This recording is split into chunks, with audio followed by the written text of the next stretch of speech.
We're not going until we're live on Twitch. Are we live on Twitch? Are we live on Twitch? Can I get confirmation from Twitch? Yes, it's on. We're here. Okay. We're here. We're live. I'll let you all see my face shortly. Sometimes you don't know where that stream key goes. Sometimes you think it's going to the right spot. I've had that. I've streamed in the wrong room before. Some of you didn't even know that. Sometimes there was a stream going on, and I was wondering why no one was showing up because I was in the wrong stream key.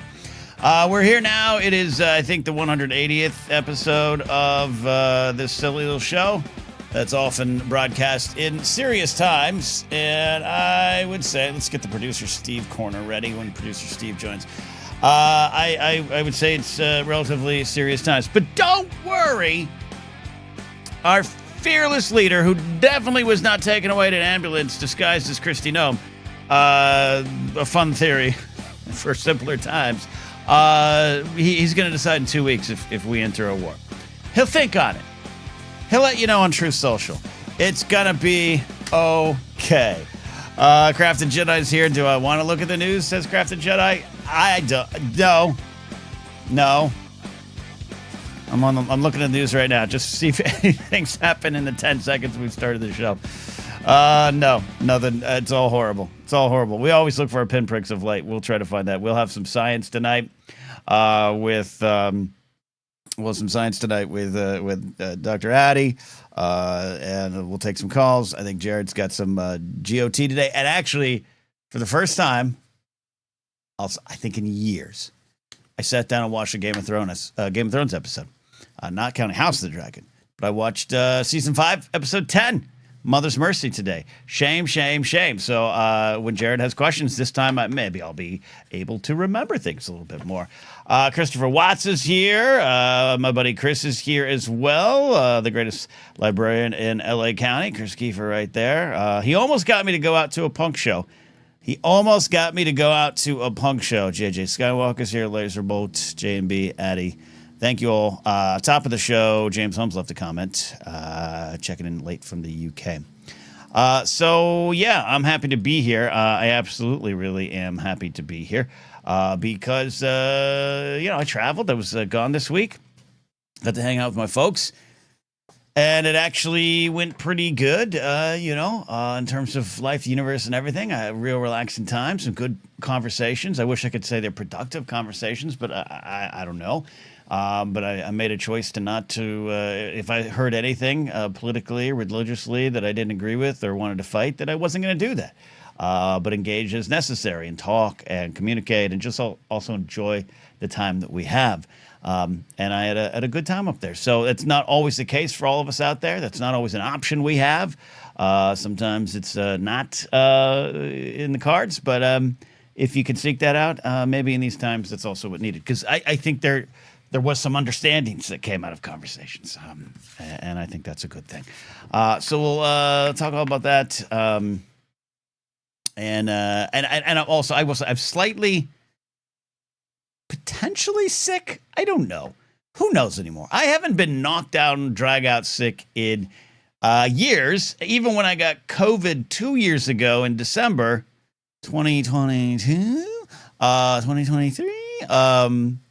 I got one of those. I think I had COVIDs versus some of the other ones where people were knocked out, and obviously worse. Millions and millions of worses. But for me, it was one of those, okay, there it is. But I think I'm coming down with something, kids. I think I'm coming down with something. My hometown of Arroyo Grande, California, not where I was born, but where I was raised, in Pismo Beach and what is called the Central Coast of California, is notorious for being like one of the most, absolutely one of the worst allergy spots. Allergens are just flying all through the sky. And as I get older and, allergies come and allergies go, sounds like a Paul Simon lyric, but I think I got hit with something. So all that to say, I don't know if this is going to be a 2-hour marathon episode. And even though I joke about how I say it's going to be an hour and we go 2 hours, I physically might, and yes, I'm a hero. As we always say, I'm a hero for being here. I'm not. Speaking of heroes, let's bring in the hero of heroes, the guy who had one of the most popular streams on the internet the other night. I think it was last night. It is producer Steve here. How you doing, buddy? Hey, Ken. Thanks for having me, as always. Happy Thursday. Yeah, last night we had a lot of fun on Backstage. Thanks again for everybody who joined us. And you had a bunch of maybe bots, but maybe humans showing up. The numbers exploded. Mostly, it had to have been bots, Ken. There's no other explanation. We had 140 live viewers at one point, 130, 140 live viewers. I don't believe it. 17 likes. So, if they were real, they didn't like what they saw, evidently. So, yeah, but that happens. That happens every once in a while. You know, some hits. You were playing a game. Were you playing a game last night? I was playing a game. Yep. So it hits a game. It's like it gets a gaming thing, and they're in, and yeah, maybe they're not going to engage. They're not going to like. Yeah, but maybe some did. Maybe they'll come back. Who knows? But I think that's good. The Blathering Backstage is growing, and that's where it's at. We're having a lot of fun, so I appreciate everyone who's coming out to hang out. We're taking some good calls. We're having fun playing games literally like on screen and with the callers and the community, so it's a good time. Love that. Dylan Barris has got sick earlier this week. Nasty head cold still lingering. Could be LA air. Could be, but I felt fine when I went up to the wonderful, beautiful 72 degrees of my hometown by the beach. Got to go to the beach, Steve. Steve, how many times do you get to the beach? Where's your nearest beach? My nearest beach would be, technically it would be like Rehoboth Beach or Virginia Beach. Not great beachy beaches. Virginia Beach is okay. We're boring and we go to the Outer Banks. We try to go to the Outer Banks like once a year. What's it? Is it lake? That's the Outer Banks. That's North Carolina. So that's the like the beach of North Carolina, basically. Cape Hatteras, or not? I think it's Hatteras. Yeah, all those places. I'm learning so much. Kitty Hawk. That's where the Wright brothers did the airplane for the first time. There's some sand dunes over there. That whole thing. Yeah. Good for them. Good for them. It's a good family beach, Ken. It's right. They did a thing or two for us. You like the family beaches, right? Yeah, it's okay. When you have a kid, it's I don't mean to be a prude. This is what happened. Not this time. In May, I went up for like day and a half, and we went to one of the local beaches, Shell Beach, for those keeping score. And you actually go downstairs, down a cliff, and there's like beach, but there's also tide pools, all that stuff. And generally, Steve, to your point, it's a family beach, right? A lot of families going out, having fun. And we were walking after lunch. I was a little overdressed for the beach, I will admit. But damn, I look good, Steve. I didn't. I don't know how to describe this without sounding creepy. It's a college town. Pismo's near San Luis Obispo, okay? A lot of college kids. So there was a lot of college kids on the beach wearing their swimsuits. And, swimsuits are, we're not in the 1920s, right? There's a lot of skin on the swimsuits, all sexes, all genders, all interests. A lot of skin, Steve, right? Are you with me? Okay. I'm with you. Okay. I'm following. Okay. There's clearly a new trend in, shall we say, young ladies swimwear that is more open than I remember the last time I was on the beach, and it was hard to continue to ignore it, not because I was creepy, but just like what's happening. And I was with my folks, and my mom famously once walked into a Hooters, not knowing what Hooters was. And when the hostess came up to seat them, she looked at the hostess and went, "No thanks," and turned around and walked out. So this is some old school stuff going. And like I said, I'm really, Steve, not trying to be creepy. I just was like, okay, this isn't like one girl's feeling it. This isn't like a pack of girls. This was an entire beach of ass, and I was like. That's what I was going to ask. I was kind of wondering where we were going with this, and now I understand a little bit more. I think I know where you're getting at as far as where we've lost real estate on the bathing suit. Yes. Okay. And obviously, got it. Appreciate from participants and respectfully, but also, no, this was a different situation. But it was so I felt 70. I felt my parents' age. Where's the parasols and the ankle highs? What's happening? Now you're just making me think of all the old guys on the nude beach in Euro Trip when they're chasing after Michelle Trachtenberg. Yeah, that was. Yeah. So the layout there's Oceano, Grover Beach, Pismo, which melds into one. Pismo's kind of the famous beach. You go up around a bit. There's Shell Beach, which is more. Cliffs, like I said, and then there's Avila Beach, which is own kind of private beach. Between Shell Beach and Avila Beach, there's Pirates Cove. Steve, Can you guess what Pirates Cove is? Is there actual pirates? What do we do in Pirates Cove, Ken? I wish. It is a bunch of naked people who maybe shouldn't be. And I think the college kids were like, we don't need to go to that creepy beach. We're making this one. Sun's out, buns up, we're having fun. And God bless them all. I'm not criticizing, but you mentioned Family Beach, and I in my head as we're going back to the car, it's like, that used to be a family beach. No, I mean, the typical spot. I'm 4 hours from a beach, so yeah, the typical spots for us would be somewhere like the Outer Banks. And when I mean family beach, I mean it's not like Myrtle Beach where it's just a bunch of it's not like the hellhole of the South essentially when it comes to Gotcha. like when it comes to tourism. But it's not like there's no nightclubs and like stuff like that at night. It's just everyone hangs out in their little beach house at night. That's kind of the idea. That sounds fun. That's fun. That's fun. Were there boots at Pirates Cove? No. Well, boots were left. Boots were left on the shore or in the cars, and it was fun growing up there. Was there any booty? Yeah, no, not that kind. As a kid, there was always those rumors, right?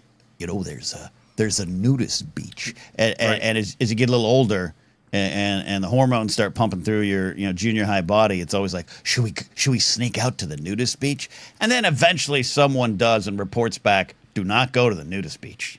Do not go. It's your neighbors down the street who you didn't know were into that sort of thing. Yeah, exactly. And God bless them. JB is accusing me of judging. I just look. Not everyone needs to be naked on the beach. Is all I'm saying. Okay. Yeah, I mean, I'm pretty, flaunt it if you got it, but I think self-awareness is also an important thing, Ken, and I think we could all do with a little more shame in the world, if you know what I mean. Which we'll have more of on the GOT segment. I learned a lot about, if people want to know where some of my trauma comes from. I had a great time with my folks. It was a wonderful time, and they're treating me just absolutely wonderful during one of the toughest times of my life, personally. But I made a joke of myself. I have some self-loathing issues, Steve. And I was taking like some ibuprofen, and my mom said, I think that's too much. And I said, Mom, I'm 300 pounds. I could have this. Now I'm not. And it wouldn't matter if I was. But I said, I can take 4 ibuprofen. And my mom looks at me and goes, you are very overweight right now. Mom. So if anyone wonders. Mom with the haymaker. Goodness gracious. Oh, it was like that. So anyone wonders, like, why does Ken seem to twitch when Edie Carr shows up on Andor? No. Okay, yeah, no, I hear that. No, my mom would just tell me I was a growing boy until I was like 28. And then I was like, oh, no, Mom, we can't. That's not working anymore. Yeah, Tully's right. The other way now. Tully's right. I opened the door for that one. Yes, but I think the joke comes from a life of that. But also, I was Steve, do you know your weight when you graduated high school? Yeah, I think so. Okay. Do you want me to tell you? No, you don't need to. I graduated high school like 148 pounds, right? Okay. Yeah. Normal. 5'9", 5'8.5", same size. Okay, so say how tall. Okay, yeah. Okay. Yeah, 5'8.5-ish. Though people it's so weird. Other people in my life are like, you're 5'10", dude. And one of them is Steven Stanton, the voice actor, the voice of Admiral Raddus and many other things. And we were at dinner with his managers. Unfortunately, one of them, Kathy, has passed away. And I was like, no, I'm like 5'8.5", 5'9", maybe. And they were like, bullshit. And we went out onto the street in Brentwood, and they measured me to Steven. And we did this whole thing. And they're like, you're 5'10", because Steven's 5'11". You're right here. All that to say, I'm a short king. But yeah, I graduated. Did you get your driver's license updated or anything? Like, this is a revelation. You got like a whole inch now, right? Like, yeah, I've gained. Yeah, then I'll do the old man crunch soon. But point being, when I graduated high school, even my grandmother, my mom's mom, who's passed away, and a lot of other people in my life, would also then criticize me for being too thin. So, Steve, I don't know which way to turn. This is why this country has body dysmorphia and body image issues, Ken, because we can't, the peak male form is just not something that's attainable, and we've been fed to it our whole lives, and this is why we have issues. Yeah, absolutely. We're going to take some calls. We're going to have Jared come in for some GOT. We're going to do some 60 Seconds of Science. But, Steve, anything on Anything on your docket here today? Anything we need to get off your chest? No, I don't think so. I mean, I'm interested to see what we've got from the callers tonight. I'm excited to hear from everybody. Like I said, we had a great time on Backstage last night, so looking forward to more of that. And I'm hoping we're going to get to do some more community games with that soon. So look out for that. I'll have to. One of these nights I'll just pop in. One of these nights I'll pop in for some gaming. Key is under the mat, Ken. Oh, that sounds giggity. That sounds exactly what old Hanso was talking about. Growing up, my neighbors had a pool. Some interesting adult parties. The 70s. What reminds me, I was walking the dogs today. Ken, you need to confirm something for me. Yes. My neighbors have a pineapple sunscreen on the SUV. They have a pineapple little flag thingy that spins in the wind, and they have rocks around their mailbox. That's like they're like 100% those are swingers, right? Oh, God, yeah, because isn't that the symbol? It's both. I think it's rocks around their mailbox and the pineapples. I didn't know about the rocks. Yeah. Wait a minute. Hold Okay, on. I didn't know if you were familiar with this based on what we were talking about. So I understand pineapple does mean a little swinging's happening, right? Yeah, if like Jared's saying if they're upside down. Yes, well they weren't in the sunscreen thing they were, but they were like I guess they were alternated. But what does a rock? Okay, what does and then there was rocks around the mailbox. Sign for swingers. Is that a thing? I'm typing. I'm going to the internet. My safe search. Oh, my safe search is off. I can't confirm nor deny. I don't have enough time to go past. That's okay. I'll do some research during AI one of these results. calls, all right, but that's okay. We're doing the important work, Steve. We're finding the swingers in our neighborhood, just in case. Right. I want to ask you maybe potentially serious question, Steve. But do you want to go silly before you go serious, or silly after you serious? Let's go serious first, and then we'll clean the palate with the silly. How's that? Yeah. How are you dealing with, and therefore how's everyone in chat dealing with just the heaviness of the news this week? Because it's not abnormal for anything we've dealt with in the last 6 months, 5 years, 8 years, 10 years, 15 years. Hell, go back to 9/11. But this week, it's this palpable tension over it all. Yeah, it seems like Dear Leader has brought his reality TV dramatic type of essence and flavor of business to foreign affairs at this point. Yeah. The original was the first administration. We were flirting with North Korea, and that was all cutesy bootsy because we knew they weren't actually going to do anything. If they did, it would blow up in the water. Blah blah blah blah. Mm-hmm. Iran is like an actual big boy, especially in the region, as far as stuff that could go down there, the stuff that the tentacles they have out, their allies, all that jazz. This isn't cool. This is scary. But now we're doing the 2-week thing, Ken. So now we're 2 weeks. And I made this joke on Blue Sky, but I'm going to repeat it here. What do you think happens first? The decision on the Iran strikes, the winds of winter, or the healthcare plan? What do we get first? Yeah. I think at this point we get healthcare pulled back for everyone, then wins a winner, and then maybe he'll get around deciding what he wants to do with Iran. I still think wins a winner is third, but I appreciate your optimism. I'm trying to be hopeful. Someone needs to be. Yeah, it's. I didn't mean to make it too silly too quick. Please, what were your I think that's part of how we deal with this, right? Yeah. Yeah, we have a reality president. We have a reality star for a president, so that's how he's dealing with it, Ken. Yeah, he's the one that's like, we'll kick the can for 2 weeks. We all need. Let's see if they can figure it out. Yeah. Let's kick the can down the road. No, and I like we talked about. I think one of the last episodes, like pulling out a G7 for whatever reason, falling asleep and shitting your pants at the table, or a war's about to start. I don't trust any of the chuckle fucks to deal with it, right? There's no kind. And then when he is asked about it, he goes, "I don't know. Maybe I will bomb him. Maybe I don't." It's not a fucking game, man. But they know that the whole thing. They're a bunch of evil chuckle fucks. But it's just, I think we all needed a little.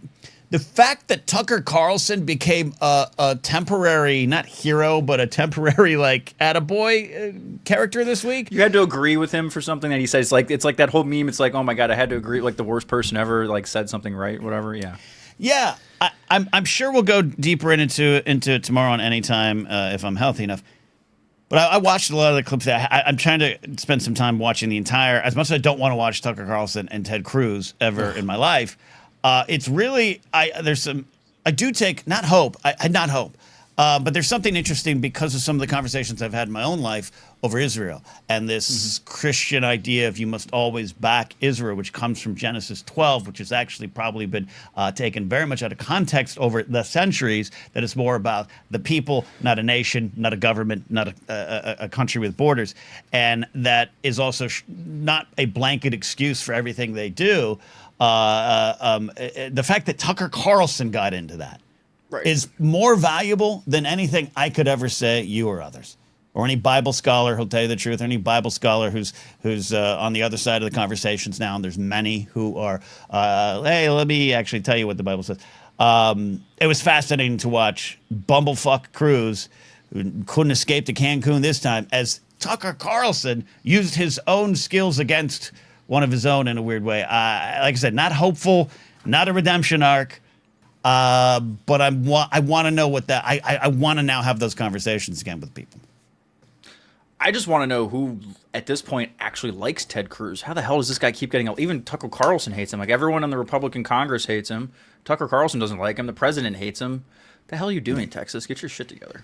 Just on several fronts. That's a fair question. Okay. Yes, Addie says that Tucker thing was so confusing. And it's also it's confusing for me because very clearly Tucker's been playing a character. Not that he, wasn't saying things he believed in, but he's been playing a character for 20 years. Oh yeah. And Tucker Carlson is married to what, the Swanson heiress or whatever, and he bitches about the elites every other day when this dude is worth more money than 99.9% of people. Yeah, no, piss off, Tucker. And some of the stuff that came out of him hating Trump years ago, all that stuff in the lawsuits and everything. But at one point, I say this carefully, but because I don't want to accidentally stumble into even more of a redemption arc for him. At one point, I call him like a legitimate kind of like news personality, right? Because everyone used to be, and it spun. Jon Stewart actually absolutely destroys him 20 years ago in that famous clip, and ever since then, it was like the character rose because that's how you make the money and that's how you grift. And so to watch, like I was just like watching the clip with Cruz, going like he fucking knows some shit here. He knows his shit.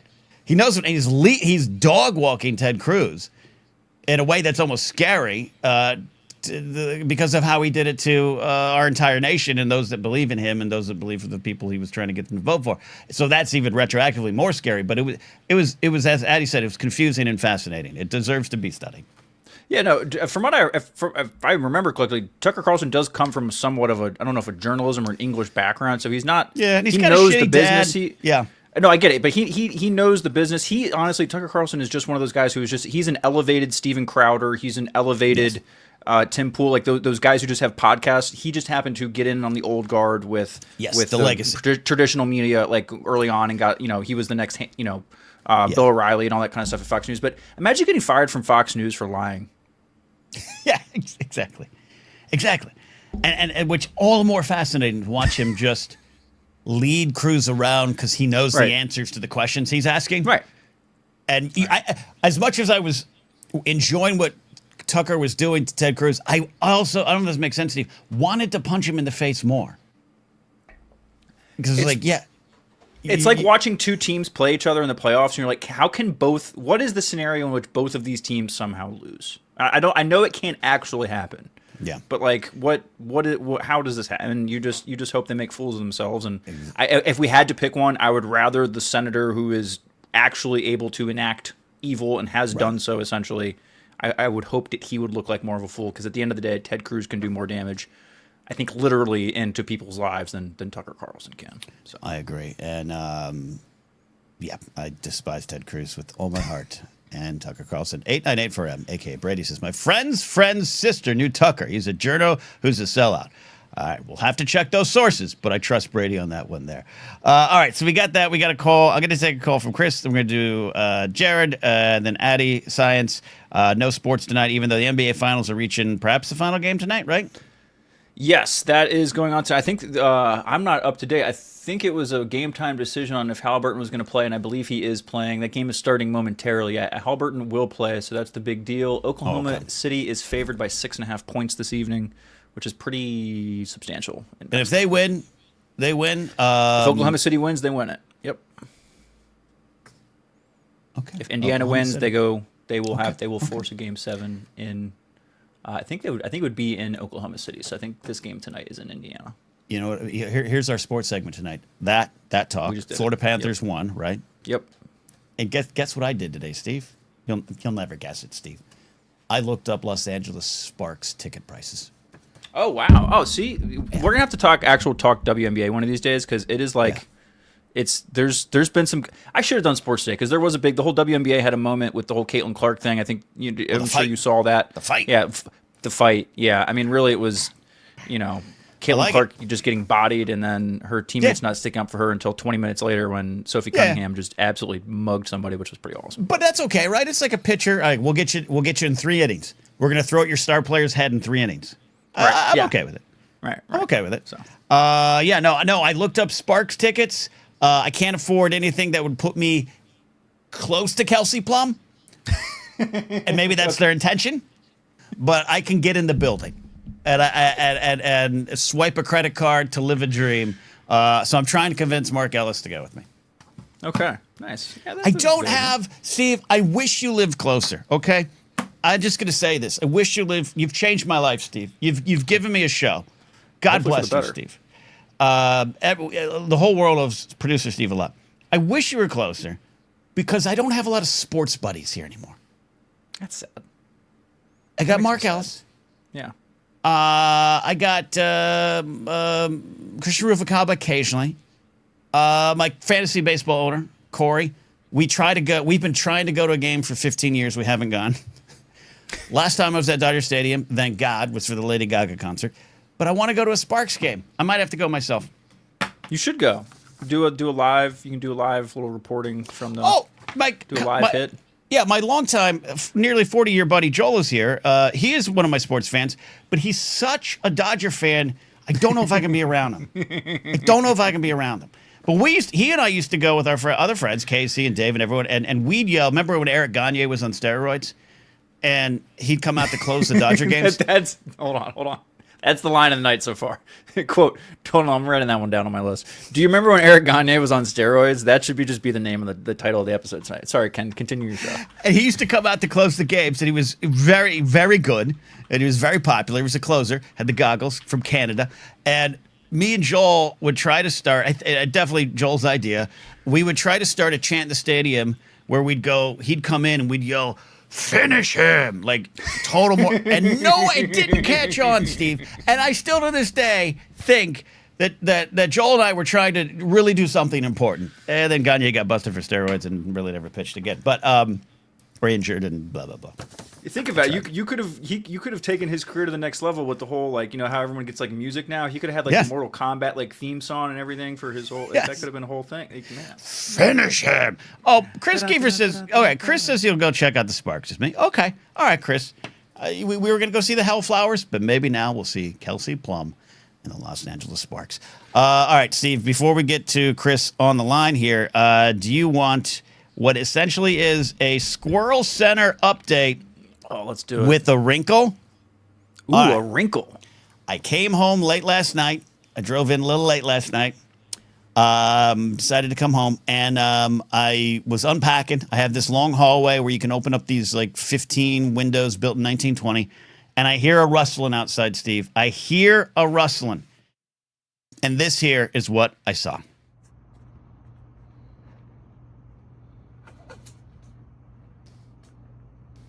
Steve, that's 4 skunks. I saw 3. I was like, "There's 4." I didn't know. There's 4. Holy there's hell. 3 by the stairs, and there's 1 out there. And then there's 3 of them. And this is where at one point I realized I think I stumbled onto a skunk key party. I think there was some adult shenanigans happening with the skunks, and I turned away. Oh, that's why I couldn't see 4 skunks, Ken. Because 2. Okay, that makes a lot more sense now. Oh man, this is like watching the Discovery Channel. Yeah, right. And I eventually. That skunk was just with the other skunk, though. Yes, that's what I'm saying. It's a skunk key party. Oh! Jared knows these when he sees them. This is exactly This is a skunk key party. I absolutely think that's what was happening. I feel like I need to go take a shower now. That was 4 skunks. 4 skunks living under my patio. Oh man, we might need to put a viewer discretion advised or some kind of advisory or something on the episode, YouTube's gonna flag you for that. Yes, That was Kyle some weird Harlow asked a stuff. very important question. Did the skunks have upside down pineapples? Absolutely. Yeah, is there a lot of rocks and like around a mailbox? But back there? here's what today I got brave. Because I wasn't home yesterday to feed the squirrels. The squirrels were really upset, and they showed up today for breakfast. But I crawled on my hands and knees, and where you see where the stairs where those 3 skunks were playing, I kind of stuck my head under there with a flashlight because I want to see if they're living there during the day. They are not. So they go somewhere in the morning and come back at night to get it on in my house. Well, I mean, usually they don't like spray unless they're like threatened or anything like that. But you didn't smell. Did you smell skunk Nope. when you were out there? Nope. Was it icky? No. They were having fun, and I opened up the window and I was talking to them. I was like, "Hey, skunkies, what's going on? Like, everyone cool?" And then they all scurried and went under the stairs. And I went back to unpacking, and they came and they were all outside again playing. I was like, you know what? I like that they view my house as a pleasure palace. I'm gonna let them be. It's Dirty Mike and the boys, instead of a Prius, it's your patio. Oh, There you man. go. Shout out to Laserbolt. This is tremendously generous, Laserbolt. You don't need to do that. Hey, buddy, you're planning to get Tony Hawk 3 and 4. I was not, but I might have to now if that's a peer pressure. But I was talking about with Christian and Cody Hall and the Wangers. I never played 3 and 4. It's a remaster, updated version. I played 1 and 2 like crazy. I did not play 3 and 4, so I don't miss it. But maybe, Steve, I got to explore it. I'm right there with you, man. I couldn't tell you anything about 3 and 4, but I was a Tony Hawk 2. Tony Hawk 2 was like the Tony Hawk for me. That was the jam. The Hawk? Yeah. Oh, yeah, for sure. Love Tony Hawk 2. The BMX game was good, too. That was underrated. The BMX game, at the time, I it would came try around that. right. I think it was Dave Mira's. It might have been Dave Mira's BMX, something like that. Those Okay. games were fun. That game was fun. That makes, yeah. I was about to say, don't go poking around, you get sprayed. I stay inside. I definitely don't want to get sprayed. And I'm less worried about, I used to try to scare them out, or if they went under the patio, I'd like go outside and I'd stomp on the patio, because I read you could scare skunks or raccoons out of their little nests they make in your house. And it went away for a while. But that was 1. And 4, I don't know what to do, Steve. I'm going to stay locked inside. There you go. Yeah, I don't. It is a little alarming. Like, I wonder why your patio is the skunk love shack. We're gonna have to. You know what, Ken? You know what you need? You need a trail cam. We need to get you a trail cam. Oh, Put that God. on your Amazon wish list. Let's Okay. get you a trail cam. I want that for the squirrels because I'm going to tie it to the table, and I want one under the goddamn porch so I can see the fornication that's happening under my porch. All right, someone find the 2-pack on Amazon. Throw that on your wish list. We'll figure it out. All right. I'm sweating more than normal because I really do think I'm coming down with something. But I'm actually energized by the conversations and the skunk funky tonight. So let's go ahead and bring on the show the best librarian in L.A. County, my buddy Chris Kiefer, a great comic from back in the day as well. Chris, sorry I couldn't go see the Hellflowers. Quite all right. How are you doing? Sorry you're not feeling so well. Yeah. Hey there. You don't need to say hi to Steve. You don't even acknowledge Steve. All right. Oh, come on. What's on your mind tonight, buddy? You promised, you threatened that correction. You threatened to call in if you had a good idea. Well, yeah, I guess you could say that. Well, first, I just want to give a quick shout out to whoever gifted me a YouTube membership. I don't know. It just kind of showed up in my inbox. So whoever was kind enough, I do appreciate that. James Holmes from the UK. He usually, right before he goes to bed, he gifts some, and he's a hero. It's great. Fantastic. Yeah, so I was talking with my wife the other day about what it was like to buy concert tickets in the late 90s, early 2000s, before the internet. And I was telling her you'd have to wake up at they always went on sale Saturdays at 10 a.m. You'd have to wake up at like 6 or 7 and decide which Blockbuster Music or which Tower Records you were going to drive to. Kind of strategize. Well, if I go to this one, maybe there's not as many Pearl Jam fans. Maybe there's less Dave Matthews fans in Simi Valley. And you have to show up with cash, and you would just kind of get whatever tickets the machine deemed you worthy of. So it was just such a crazy, wild time. And now we can buy tickets last minute. You can choose your seats. You can wait in your virtual queues, all that stuff. So I was wondering if you had any memories or fondness looking back on those wild times of buying concert tickets. Yes. 1998. I was, a late bloomer in a lot of ways, but that includes going to things. I didn't know how to go to things, and it was, as you're saying, harder. So 1998 was the first time I saw Oasis. down here in LA, but I lived up in my hometown. So me and my good buddy, who unfortunately since passed away, we had to wake up, just as you said, early on a Saturday, drive to Warehouse Music and Video. Yes. Remember that? Remember Warehouse? Oh, yes. And same thing. And what I loved is, you get there, hi, we'd like to buy tickets, January, I think it was January 28th, LA Amphitheater, Oasis. And they'd go, okay, and they'd pull out this big binder, and they'd and they'd go to the venue, and you'd be like, all right, cool, there's the seat. There's the seats. We got to pick. I remember, Chris, we got to pick ours. Okay. And there, and then but you didn't really know what you were getting.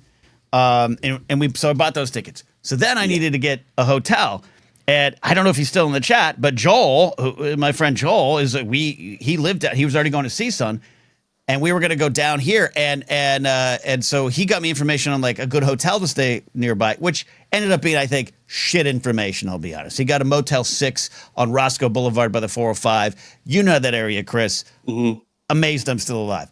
And so I had to go to a Motel 6 in San Luis Obispo and reserve you couldn't call, you had to go to another spot, and same thing, pull out a book.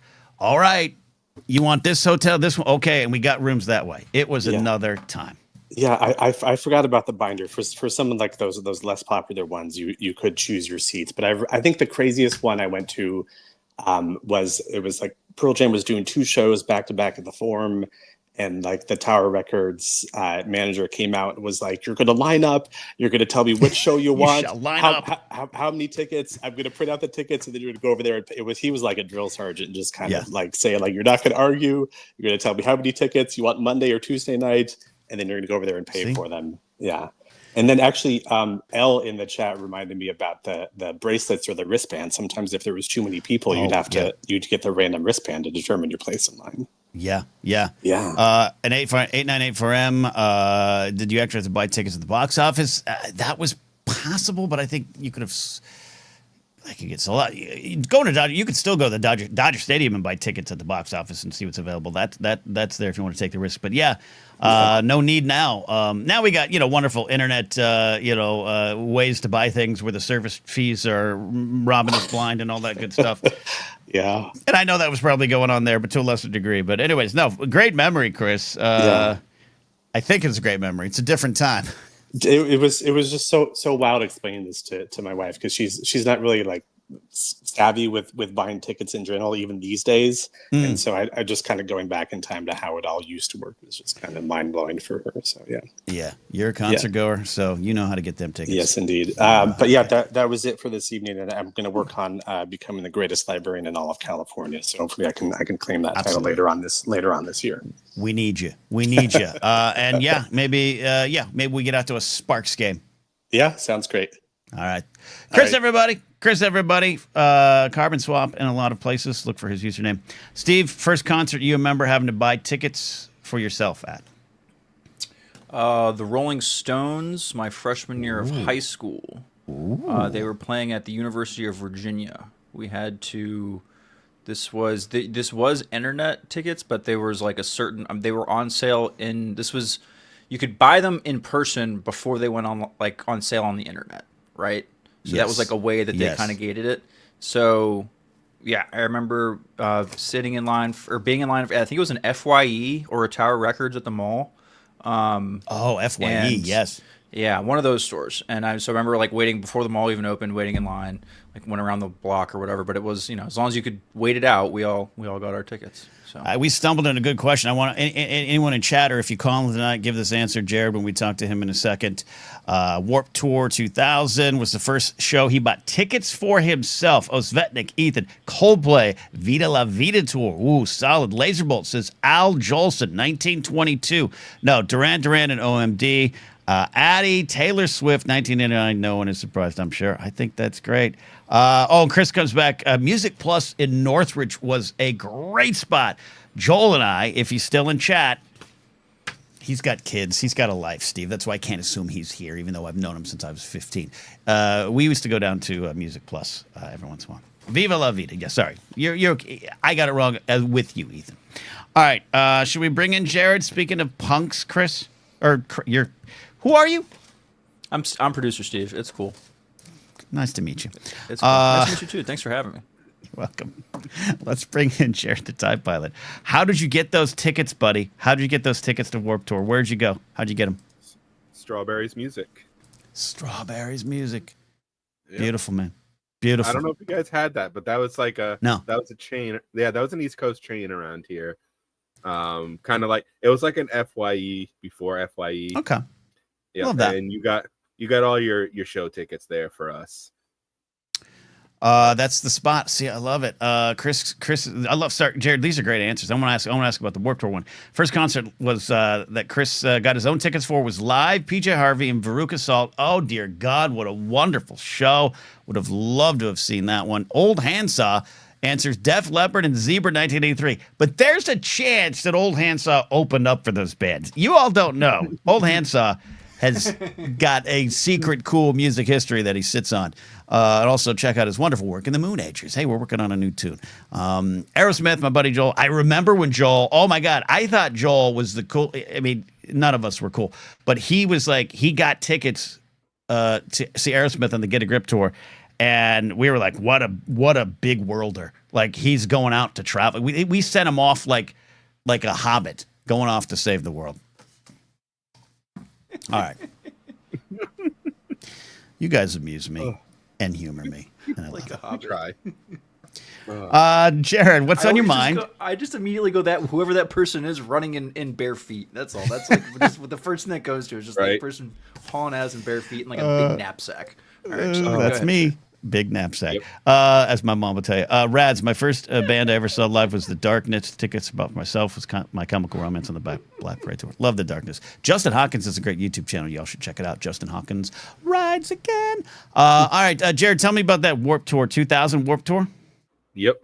Wasn't the first show I ever did, but the first two shows I had ever seen were free, like concerts in the parks put on by the local radio station. Mm-hmm. So the first show I ever saw in like 99, 98 was Big Bad Voodoo Daddy. Oh, yeah, you did. Yep. Yeah, you did. Yep. That's the one. And, oh, yeah. I saw, I don't know how far out west they made it, but there was a local rockabilly, psychobilly band called The Amazing Crowns. We probably played them at our radio station, but it was not on my day not on my day part because we played a lot of that, lot of that stuff. Yeah, but Warped Tour used to end back in the day in its original run. Used to end in Boston. Actually, it was usually their last stop. They started in LA, worked their way east, and it was $25 for that ticket. Oh, don't even. Yeah. Yeah. See, there you go. All right. Old Handsaw. This is one of the coolest things from one of the coolest people I know. His band opened up for Alex Chilton. Big star, Alex Chilton. No, Jared? No. Jared. Guarantee there's something in what you're doing that you owe to Big Star and Alex Chilton. And then therefore the replacements as well. Come on. It's your homework assignment. We owe a lot to everything, and usually not white people. Well, on Juneteenth, I am not going to have anything more to say about that. You're right. By the way, if our president won't say it, I'll say it. Happy, that's a weird word to use on this day, but happy Juneteenth in celebration of that.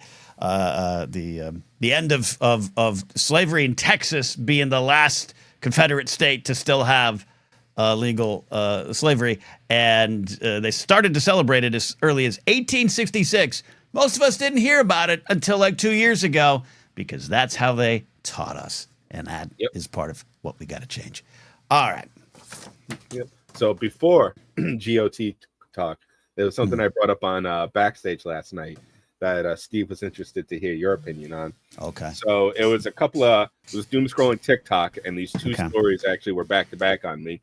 That's your first problem. Okay. It was like 3 a.m. Shut up. Okay. So there was a rookie pitcher, Tyler Gilbert, who his first outing threw a no-hitter for his first ever start. And in 2006, there was a rookie, Kevin, I'm not even going to try, Kouz Manoff. Come on. something like that. Oh yeah, Kuzma. Yeah. Yeah. Kuzmov. Yeah. The first pitch he ever saw as a big league hitter, he swung at, and it became a grand slam. So, Oh yeah, was that the chuckle fuck for the Red Sox? Yeah. Fuck off with that shit. Yes. No, But it was good. anyway. I watched it. I watched that. Yeah. I watched that clip the other day. The question was, rookie Ken in baseball, would you rather it be your first thing is a no-hitter or that first pitch, specifically that first pitch grand slam? Well, I mean, first of all, they're not going to let a bowling ball pitch. So I don't think I'm going to be on the mound. I wanted to be. I wanted to be a submarine side armor, or maybe a 3/4 side armor kind of reliever guy. I had dreams about that, but I also wanted to be a catcher, and I did catch in Little League. So I want to. I wrote out my career on paper as a kid. Like when I was 12, I tracked every year of my Major League Baseball career in my dreams, and I think my rookie year was like 1998 or 1999, and it was a home run. It was a home run. First pitch. Ken Eckersley is right. Where would you go, Jared? I probably go with the grand slam as well. Though Brady and Steve were bringing up good points last night in backstage that if you know baseball, you're one of it's your sport. The no hitter is more impressive as an accolade, but as a regular fan who just watches baseball, the grand slam is the big pop that'll be remembered more as a regular fan kind of thing. So it's like, do you want the baseball accolade or the fan accolade? I agree with that. And look, both are impressive. I'm a big fan of Grand Slams. Donruss Baseball used to release a subset called the Grand Slammers in the late 80s that I loved to collect. Love that. Mike Fink. Hey, what's up, Mike Fink? Check it in here. Kenneth Eckersley works for me. Yes, totally. Yeah, but the thing about the no-hitters are super impressive. We talked about this recently with Addy. Perfect games, no-hitters. There's so many sloppy no-hitters, and there's so many people that have thrown no-hitters whose names are forgotten. But yet you'll still see a clip of what you just saw. We both can't even say that dude's name, but hit a grand slam on his first pitch. That has stood the test of time and is sometimes more rare. Even though no-hitters are great and are rare, I think history is less kind to them, like you said. Yeah. All right. On that note, our intro. You're learning, and I love it. I am. Jared loves calling in with Game of Thrones questions. This is kind of a de facto Game of Thrones rewatch. We love clipping these out and putting them on Casterly Talk. Head over to Casterly Talk. Subscribe there. We got some new videos up. We just had a live show with Alden and I answering some wonderful, silly, and deep Game of Thrones questions. But Jared, we are at the end of season 5 with episode 10, Mother's Mercy. Take it away. Yep, like you just said, Mother's Mercy tonight, written by D&D again directed by David Nutter. And a lot gets wrapped up in this season finale. It does. But I feel like the big one we got to go to is the walk. Shame. So Cersei finally agrees to admit to fornication with cousin. I can't even. Why am I blanking his name? Lancel. Lancel. Yeah. Nobody liked you, Lancel. So she agrees to take credit for that. Not for her children. Still denies that. But so the High Sparrow lets her walk back to the Red Keep, barefoot, naked, and the only one to catch her at the end is Qyburn. We love our Qyburn. We do, in our weird way.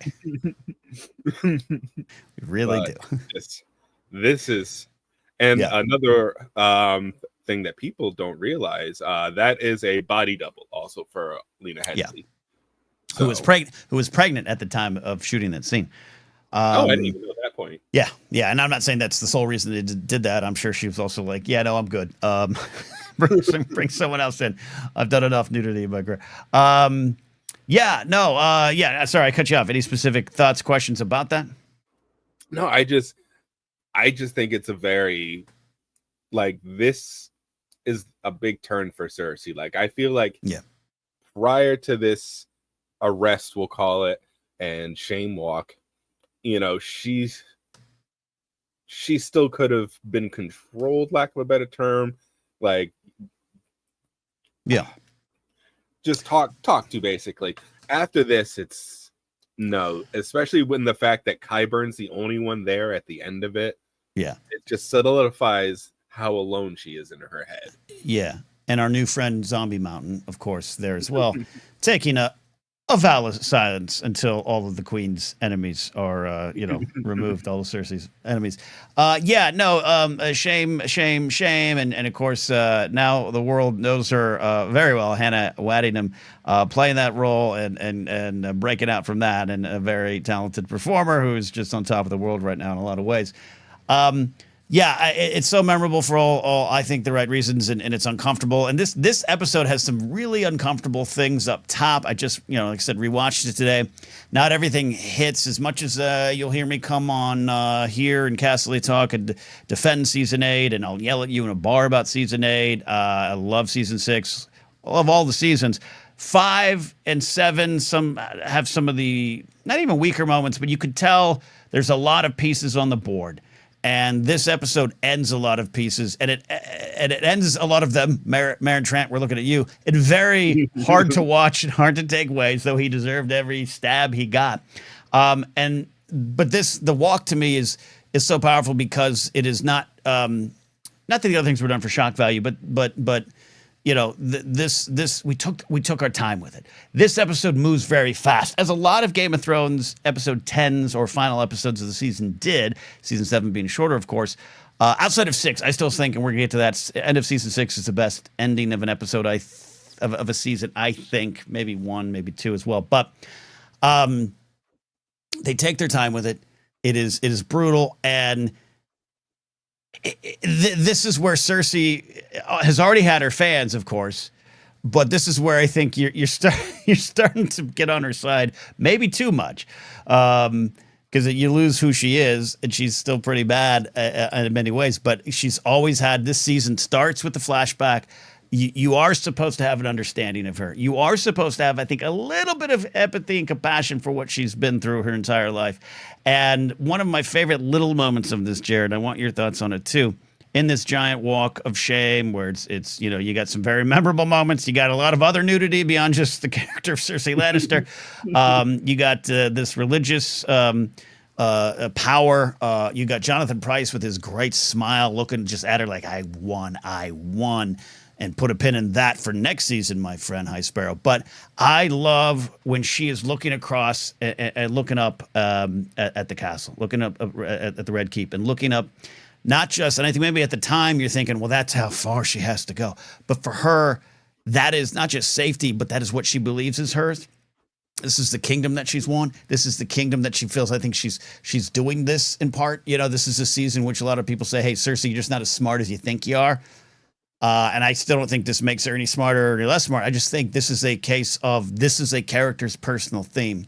And flash forward to 8, where, of course, she dies being crushed by the very thing she wanted.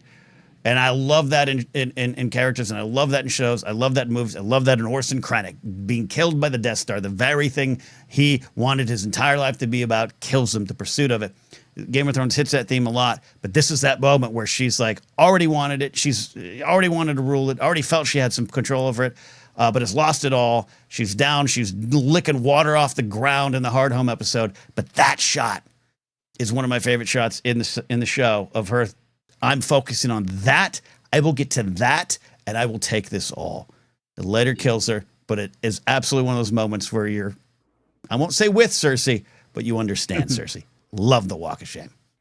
Oh yeah, no, it's definitely it's almost, I kind of describe it also with the like at the Theon situation where it's like, oh, I want Theon to pay, and to quote Alden on one of the other episodes, he goes, okay, he's paid. Okay, he's paid. All right, he's good. He's good.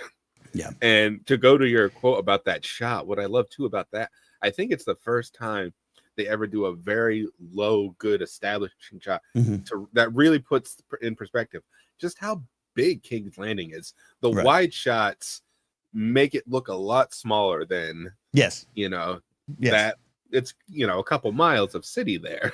Yeah. Yeah.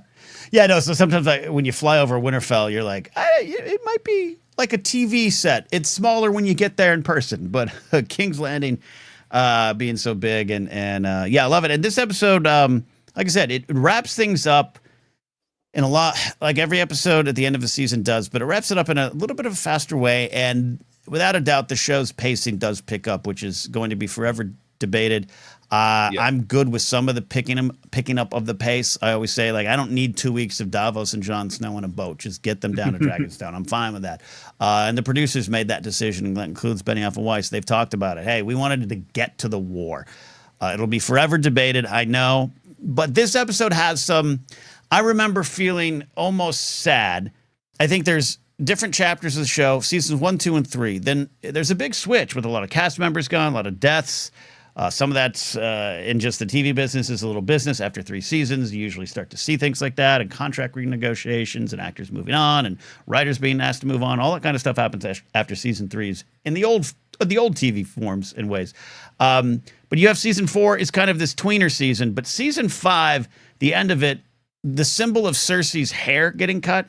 We are now in a different show, and I mean that in a good way. We are now in the final chapters. 6, 7, and 8 are different in scope, tone, players than the early seasons. And watching this one, even today, again, I almost get a pang of sadness for the early part of the show. I love the last parts of the show too, but we're saying goodbye to a lot of that stuff, including some characters that are dying, including like Meryn Trant, a side character, right? Like he gets some comeuppance, thank God, but he's gone. All the characters you knew and quoted from the first seasons, they're starting to get pulled out.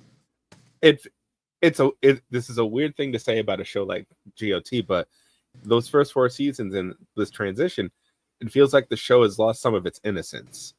Yes. Like you said, a lot of people have died. It's grown up. It's a lot darker. Everything. I mean, we've left out probably actually one of the bigger headlines for this particular episode is that we got the biggest cliffhanger at the end of this one. Yes. For the watch.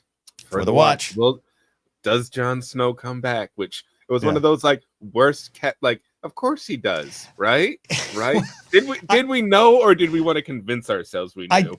Yes, I'm glad you brought that up here. And there's other things in this episode we can discuss other times, including I don't want to keep going to the Stannis but Stannis' death. And I actually like his, go on, do your duty. He's Stannis to the end. He really is. We got Arya and Jagan Hagar and the waif. I actually love that. I love all that. But the Jon Snow thing, I love it. It's impactful. I think it's well done. But yes, it was. I can't even call it like a well-kept secret. It was just as much as the show killed off characters, big characters. I just don't think. And it wasn't the show's fault, but there was no tension in it as a pop culture moment to me. It's like you knew. And then we spent the entire off season, which back then we had off seasons, as opposed to off decades between seasons. We did the Kit Harington hair watch. We did the Kit Harington, what plane is he on today? And it's like he's coming back. And yes, we didn't know in the books. We still don't know technically. But so it doesn't take away from the moment in terms of the story, but you touched on it there. It was one of those. It wasn't quite who shot JR or who shot Mr. Burns. Even it was like, he'll be back. We'll just figure out how. I mean, I'm still with Addie a little bit. I was like, because like you said, GOT up to that point still wasn't afraid to axe off anybody. So it's just like, yes. But I was also playing that because my favorite thing in the show was always the magic. So I'm like, there's plenty of ways. Yes. And actually, one of the funny things, after it all came out, the episode aired, blah, blah, blah, Kit Harington was on, I forget which talk show. And he talked about how he got pulled over in the in-betweens of it by a cop. And the officer was about to give him a ticket, but he asked him, do you come back? And Kit thought about it for a second. He's like, yes, I do. As you were, Lord Commander. And the cop just walks away. That's smart. That's fair. Yeah, no, it's not even like, and some people in chat saying, hey, 898 for him. Wait, you all knew I was shooketh. And Addie was worried. The show had already by that point clearly proven it could do it. I just think by the time you start getting a lot of the Kit stuff, it was what else is he going to do unless a cop pulls him over? Like, he's going to go on a talk show, and every talk show host, in the world's going to be like, do you come back? And they'll kill me if I did, of course. But so it was like weird to kind of see the tension play out when you're just like, by this point, you're like, we know he's got no other major projects lined up, like he's not. So, but again, the show, even in season 6, would remove characters all the way up to the very end, of course, with Daenerys. So the show's not afraid to do that. But a great final episode, I do think. Even though I thought it wrapped things up, not in a rush way, but just it was starting to get fast. But they took the time here at the end, and that includes the Jon Snow stuff. So to me, great season comes to a great end. All right. Thanks, Jared, for asking about that. We'll move on to season 6. I'm excited about that. Yep. Season 6 opens with the Red Woman. So we'll get there next week. Everybody stay safe and enjoy. There we go. All right, Jared. Thanks for calling in, buddy. All right. Steve, were you fooled by the death of Jon Snow? No. Not at all. Not even a little bit. Not even a little bit, Ken. No, it was one thing to axe Ned. Sean Bean dies and everything. It was, there was one thing to do all that stuff, kind of leading up to it. But at that point in the show, they knew who their golden goose was, and show business has to show business a little bit. It's got a little bit. Yeah, it's one of those things too. I didn't buy it at all. I don't know if I could say that the show did it as a cliffhanger. It serves that purpose, to be clear, but. It's one of those things where I don't feel they were like, ooh, guess the mystery. They were just like, hey, we're telling the story. We'll pick it up next season. Right. And maybe we'll leave it up for you all to guess. But it wasn't super intentional as a mystery. But the audiences maybe turned it into, which is no fault of the show. So doesn't lessen anything for me. I love it. My Game of Thrones take is just that the Red Wedding was the peak of that experience of like the audience. Mm-hmm. Trying like that cultural moment kind of thing. Ned set the stage. If you read the books, it was a whole other story, right? I'm just talking about for people who didn't read the books. Yeah, the TV audience. A lot of people watch the show. Yeah, absolutely. And so like Ned getting taken out in the first season is one thing that was like proving, okay, this is a show that's different. It can take out its main character in the first season. Blah blah blah blah blah. But then when they did it again with the Red Wedding, that was the cultural moment of like even the regular people watching were like, oh shit. Yeah. Okay. Yeah. And so I just felt like we were chasing that. And don't get me wrong, I enjoyed Game of Thrones, through and through. But I feel like we were chasing that high emotionally a lot after that. Still, from a shock and cultural zeitgeisty kind of moment. And they hit plenty of highs after that, especially with Hard Home and all that kind of stuff. But from that like water cooler talk moment, I still think the Red Wedding is probably the high water mark. I think you're right, and I think that goes beyond the walls of Game of Thrones. It's one of those things where pop culture with Ned Stark's death changed in the way we watch a lot of these shows. You could find examples before, I'm sure, but nothing like this in terms of, oh my God, did you see last night, right? And then the Red Wedding is the next one on a larger scale. And yes, you have Oberyn's death the next season, but to your point, no fault to the shows or the movies or any story that's put out there, any piece of art, it became what we expected. And we wanted what you're talking about is the hurt so good. We wanted to hurt so good we didn't want these characters to die, but we want, and that also includes, and Lost is one of the first big shows, but the big mysteries and the theories and I got a blog and I got a podcast where everyone's got a theory, and that's that's one of the only ways we started to watch these things, which to the end of the day drives me insane because it's not sports. It's not sports. And yes, Force Awakens invited you to ask a lot of questions and have theories. Yeah. That was absolutely there. But it was never a promise that the answer was going to be present. And that's I want to dock on this, Steve. Okay. Let's put a pin on. I'm happy to dive into this as much as you want. I think and we will have to sometime. I think Lost is a great pull. I think that is the start of when we started talking. A lot of discourse around TV started to be like PTI and SportsCenter and First Take and yelling at each other about it. And Lost was the catalyst of a lot of that. Yeah. Lost, absolutely. And shows that I was a part of and oodles of other shows in that world. I just had to rewatch some episodes of Movie Fights for a project I'm working on. And I had some fun nostalgic memories I watched drunk movie fights. But I just looked at it and was like, oh yeah, we helped destroy all this too. We absolutely helped destroy how art was taken in and viewed.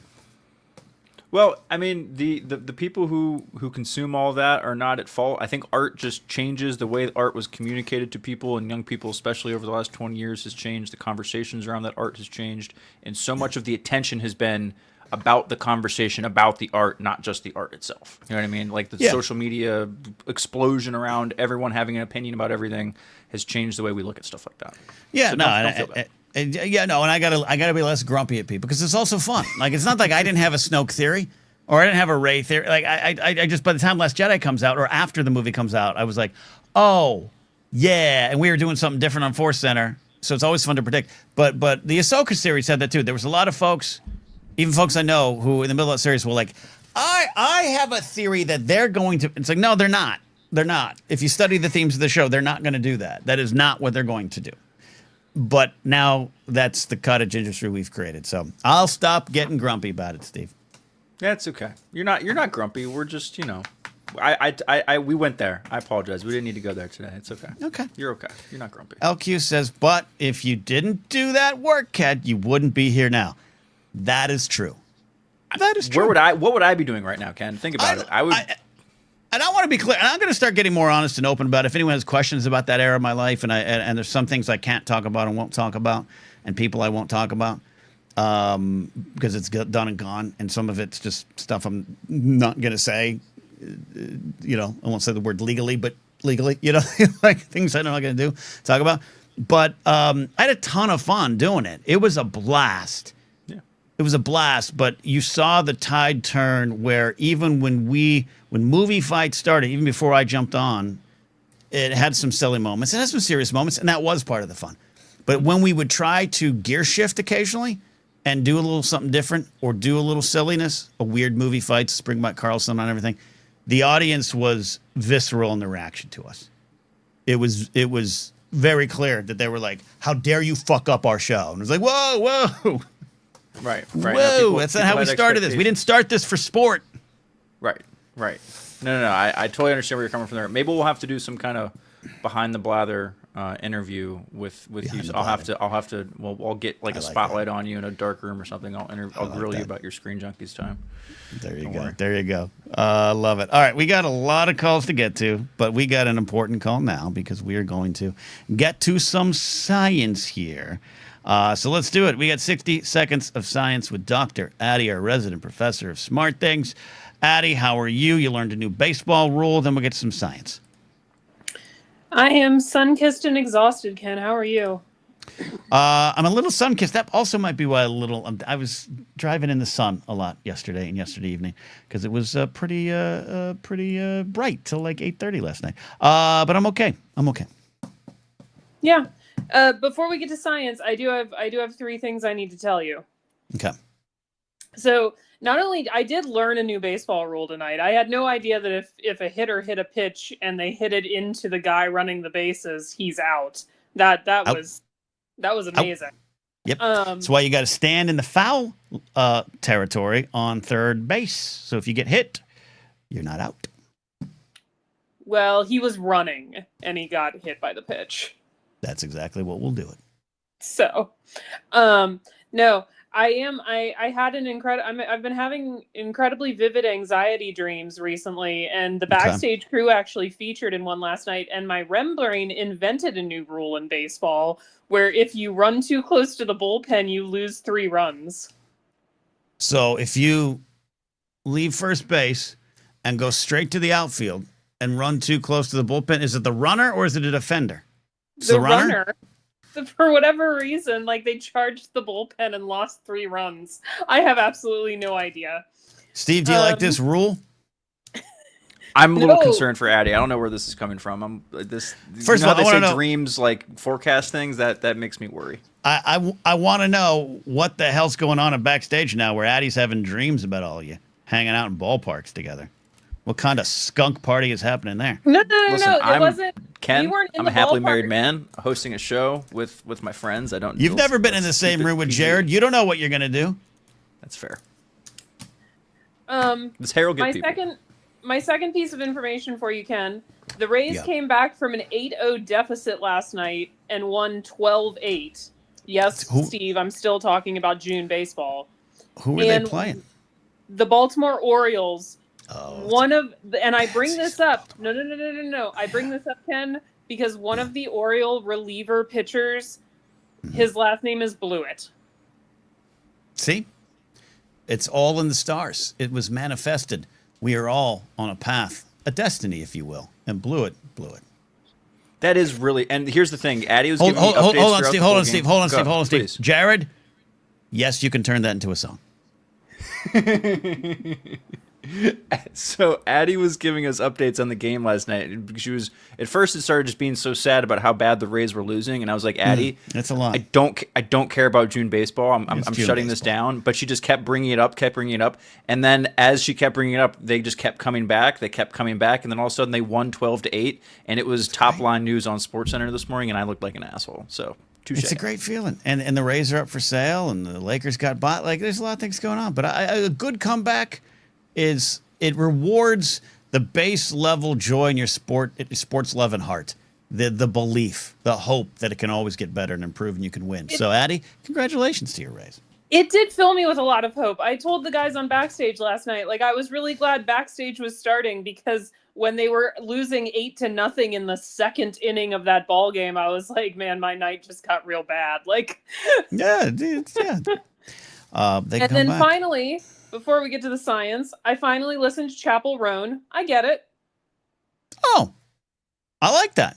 I was just listening to her today when I drove to lunch. What hooked you? What got you? The whole thing's a bop. It's a bop. Because she's full of talent and she's full of perspective.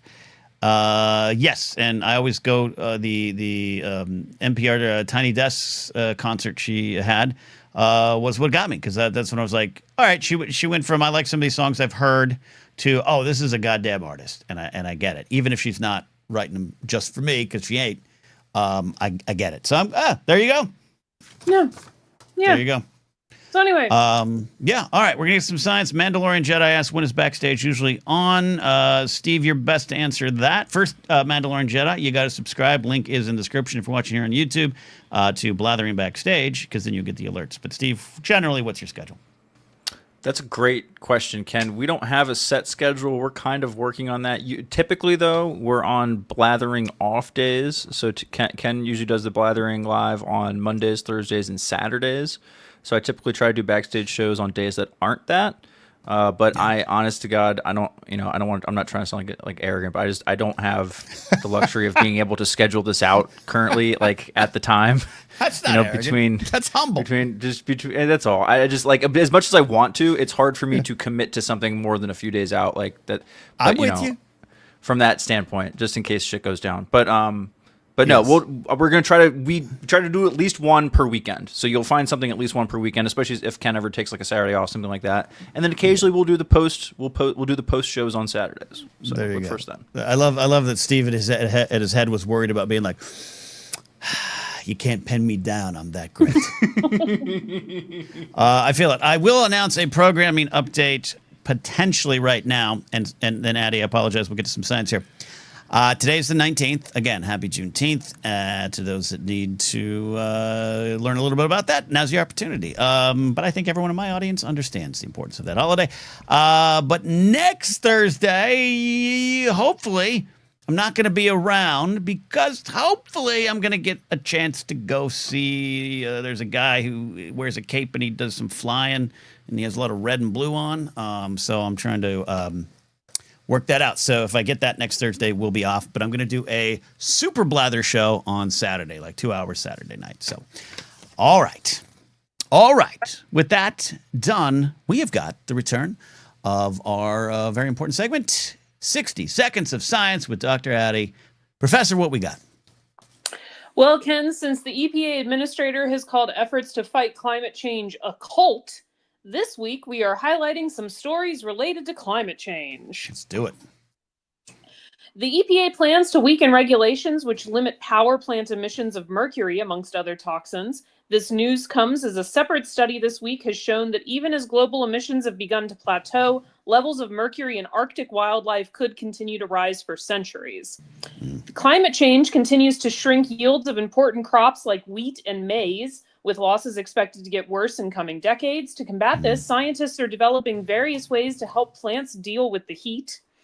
As the U.S. grips for the first major summer heat wave, the National Weather Service has issued its first ever heat advisory in Alaska on June 13th.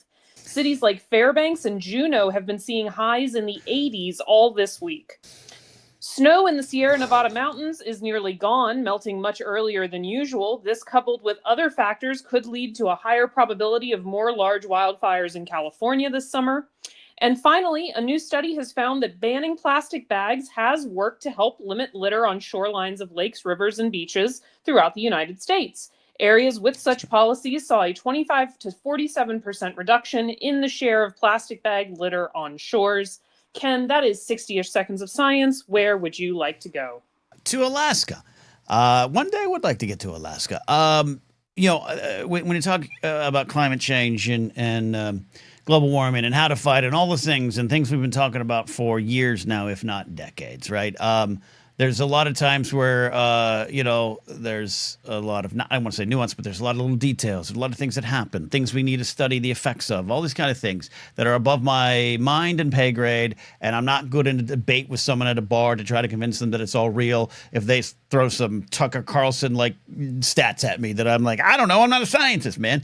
But it's the Alaska thing that I find it very easy to point to and just go, do you see the first ever heat advisory in Alaska should ring some sort of alarm bell, should make you go, let me at least kind of dig into what's going on. It's surface level. It's small in the grand scale of all things, but it's huge in the big picture that keeps rolling on. You know what I mean, Addie? You're smart. What does that do to you? It definitely sets off some alarm bells for me. For the record, this is not record heat in Alaska. The record high in Fairbanks is 96 degrees. It was set in 1969. It's a good year. We went to the moon, maybe. And there is a little bit of the National Weather Service is issuing heat advisories for the first time because of the way they issue that. Like it's the option to issue one in Alaska is new.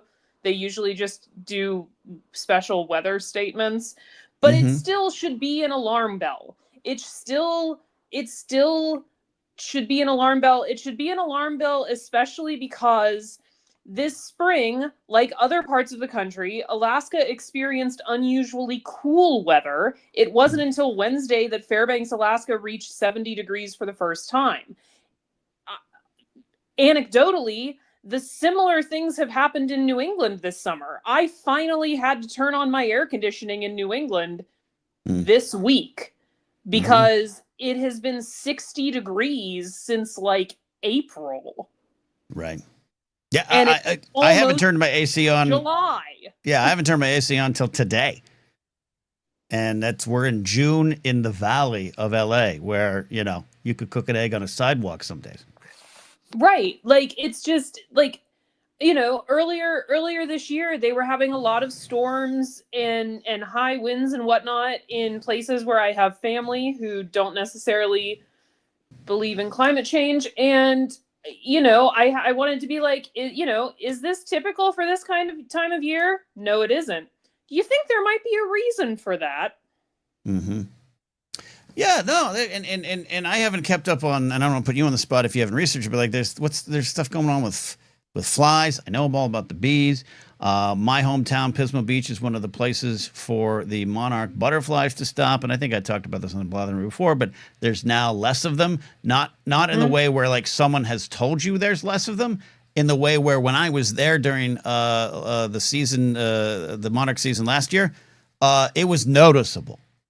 That they were like, it's no longer just some guy in a forest ranger hat going, there's less of them. You're like, why isn't there as many of them now?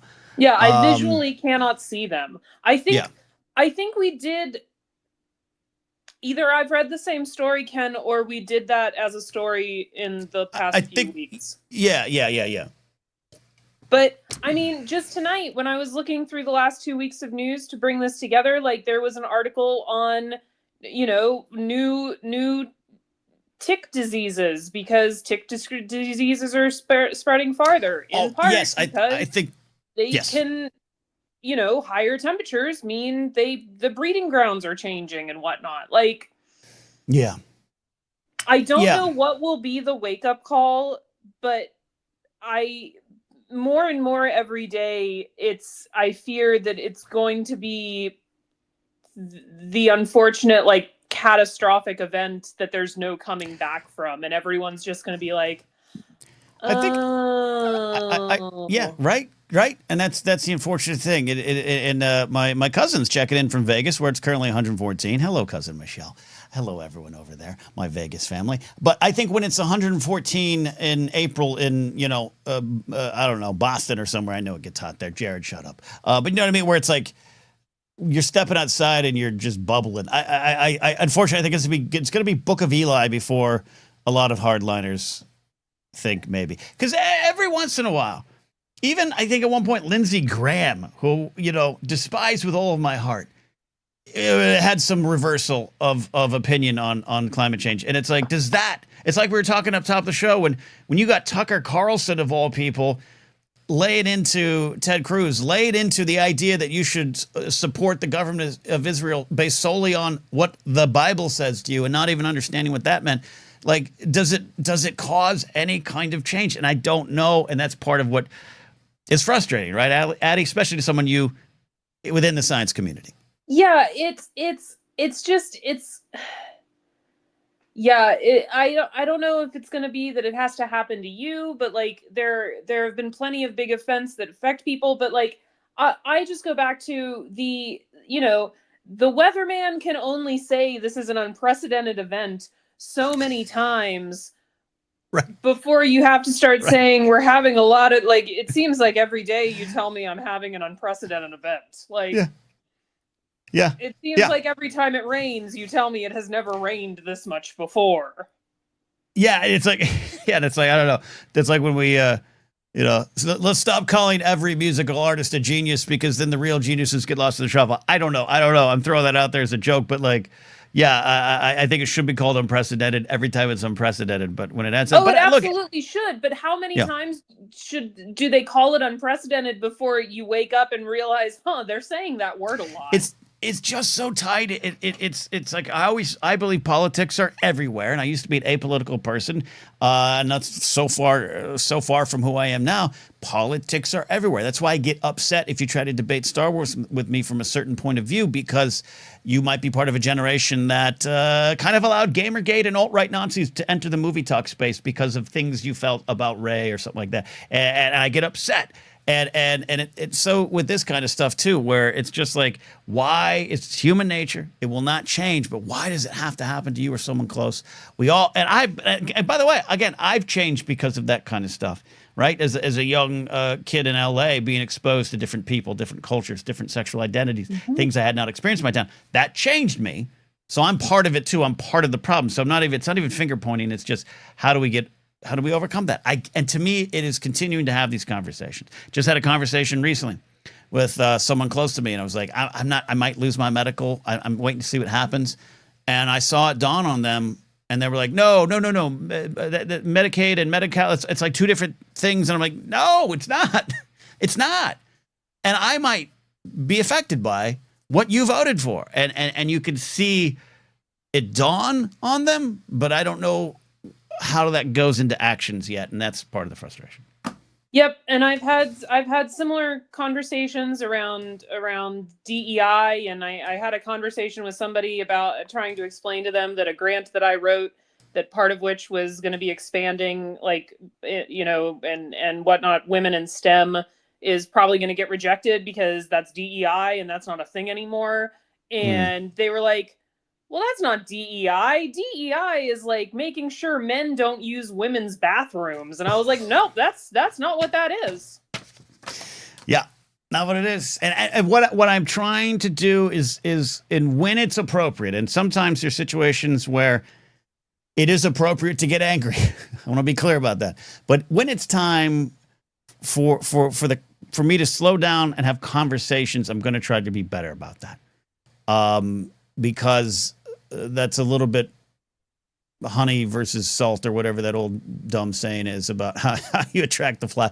Like that has been more valuable to me recently. And again, it's not always the case. And for anyone out there who knows, either people you got to cut off or conversations you can only have, or maybe it deserves to be a shouting match. But I'm just trying to find those ways forward, and including, listening to you and talk about, what you teach us here, Addie. Well, and that's why I would just like to say, once again, I'm very grateful to you and the Blathering community for letting me come on and do this once a week and highlight science and have the opportunity to educate all of us on, even I learn things every week when I do this segment because I am not an expert in everything. And I appreciate the opportunity for us all to learn a little bit more, because by learning a little bit more, we hopefully make the world a slightly better place. I agree, and everyone agrees. Sean McCabe says, you're amazing, Duck, and it's true. Addie, thank you so much. Go listen to some Chopperone and rewatch the Rays highlights from last night. You've earned it. Thank you very much, Ken. Thank you. I love that. Steve, get in here. We got some calls. I was going to ask you, what do you think about all that? But you're just going to go, yeah, the world sucks. I'm not going to say no. Well, you're not wrong. The world does suck. Let's make sure we're on the same page there. I'm glad we agree. But no, yeah. Ken, if the current political has taught me, current political climate has taught me anything, we need to just start renaming. And Addie, don't take this the wrong way. I mean this from a place of support. Uh-oh. We need to don't say uh-oh. Uh-oh. We need to start renaming scientific stuff so that the voting majority population, if you know what I mean, can understand and start taking things stop. It's not a category 4 hurricane. It's you're 60% likely to fucking die if you stand outside during this hurricane. Right? It isn't a heat index of 110. It's if you leave your Shih Tzu in your Ford F-150 for 46 minutes, it's going to die temperature. Yep. You know what I mean? This isn't a flood warning. It's no, your living room's gonna float away warning. Let's let I know they're gonna say, oh, it's alarmist, blah blah whatever. But once we start putting dollars to donuts, as far as look, no, your Shih Tzu's gonna die in 46 minutes if you leave it in your fucking car and it's 110 degrees outside. That's just how it is. Those are happening a lot of times, and people are gonna want to stop hearing about how hot it is for your Shih Tzu to die on TV 10 days straight, and maybe they'll be like, hey, it's really fucking hot. Why is this I don't know. I'm hopeful. Yeah, no, I agree, because Addie's saying layman's terms. I like it. Yeah, no, I think that's part of it too.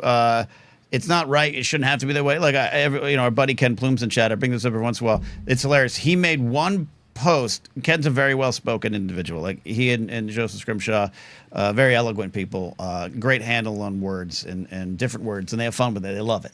I'm a dummy. But Ken did a post about a Conan O'Brien clip, because he likes putting time capsule kind of posts up, and he wrote this nice little couple sentences about it that was just describing the scene, and it used some $3 words, and he still gets hate comments from people like, why you think you're so smart, man? It still happens. That's kind of what we're dealing with, and I think that's why I try to, and unprecedented is kind of a buzzword. Defund the police is a buzz phrase, and people have reactions to it that I don't want to move away from the conversations. I just want to sidestep the triggers, using another word that triggers people, triggers, to actually just have some conversations when I can, when appropriate. So I agree with you. Layman's terms. This is the used to said people gonna die, Jar Jar Binks Memorial scale. Actually, Jar Jar would be a great Smokey the Bear for climate change. Of you all are fucked. You have no idea. Yeah, absolutely.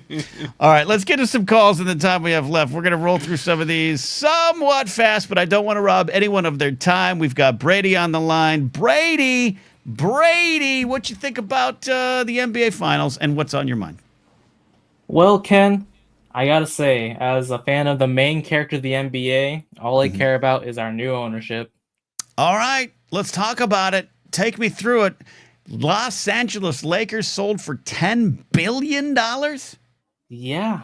This is the end of an era. The Buss family, they've had a very successful run. They have a show about them, Winning Time. Go watch it. Great show. Get Fantastic. the book Showtime by Jeff Pearlman. Yeah. So what do you feel as a Laker fan? Regime change can be good. It can be bad. It can be a lot of things. What do you feel as a Laker fan? Yeah, it's just like, things are changing. It's the end of an era, but kind of in a way, it felt like when George sold Lucasfilm to Disney. It felt like, like a hugely accomplished area, but kind of like, it was probably the right time to change. Right. I feel it. And you got one of the Buss brothers owns the Ice House Comedy Club in LA now, so they're moving to other things. And Jay Moore is married to Jeannie Buss, right? So they're moving on to other things. And their father passed away. How many years ago now did Dr. Jerry Buss pass away? 12 years ago. It was 2013. Wow, 12 years ago? Yeah. Wow. That's insane to me. All right. So you're hopeful. Sounds like you're hopeful. Yeah, the end of era, 11 championships, which I looked up is more than any other sports owner. You looked it up, or you had it tattooed on your arm, Brady? even more than any Yankees owner, I must add. But wait, what'd you say? Even more than any singular Yankees owner. Okay, Steve. Did you hear that? I'm looking for my shots fired sounder. I can't find it fast enough. You what?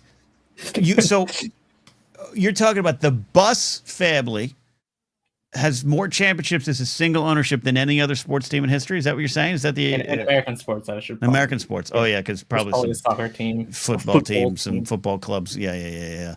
They have like 19 leagues they compete in. Look, you're probably stating a fact. I can't argue that. The Steinbrenner family didn't have that many, so fair enough, Brady. Touche, you drive-by shooter. I'm sorry. But this leads to my question. I want to keep this quick. Is that there's a growing talking point that on Yankees radio, because I sometimes listen to different podcasts, and people are thinking, is it time for the Steinbrenners to sell? Wait a minute. Yes, maybe. I don't know. I like what is it, Hank or Hal? I forget the one of the sons. I like some of the stuff they're doing.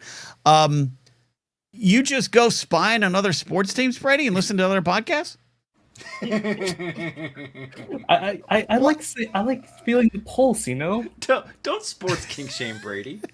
I'm not. I am clarifying that Brady was like, you know what? F it. Today, I am going to look up what the Yankees are doing. It's intriguing. Oh, by the way, Jared's fighting with you. Is it Jared? Yeah. The Celtics got 18 banners under one owner. Is that the claim? The Arbach family. Who the hell owns the Celtics? I don't know. Kevin McHale's shorts. I don't know. Okay. All right.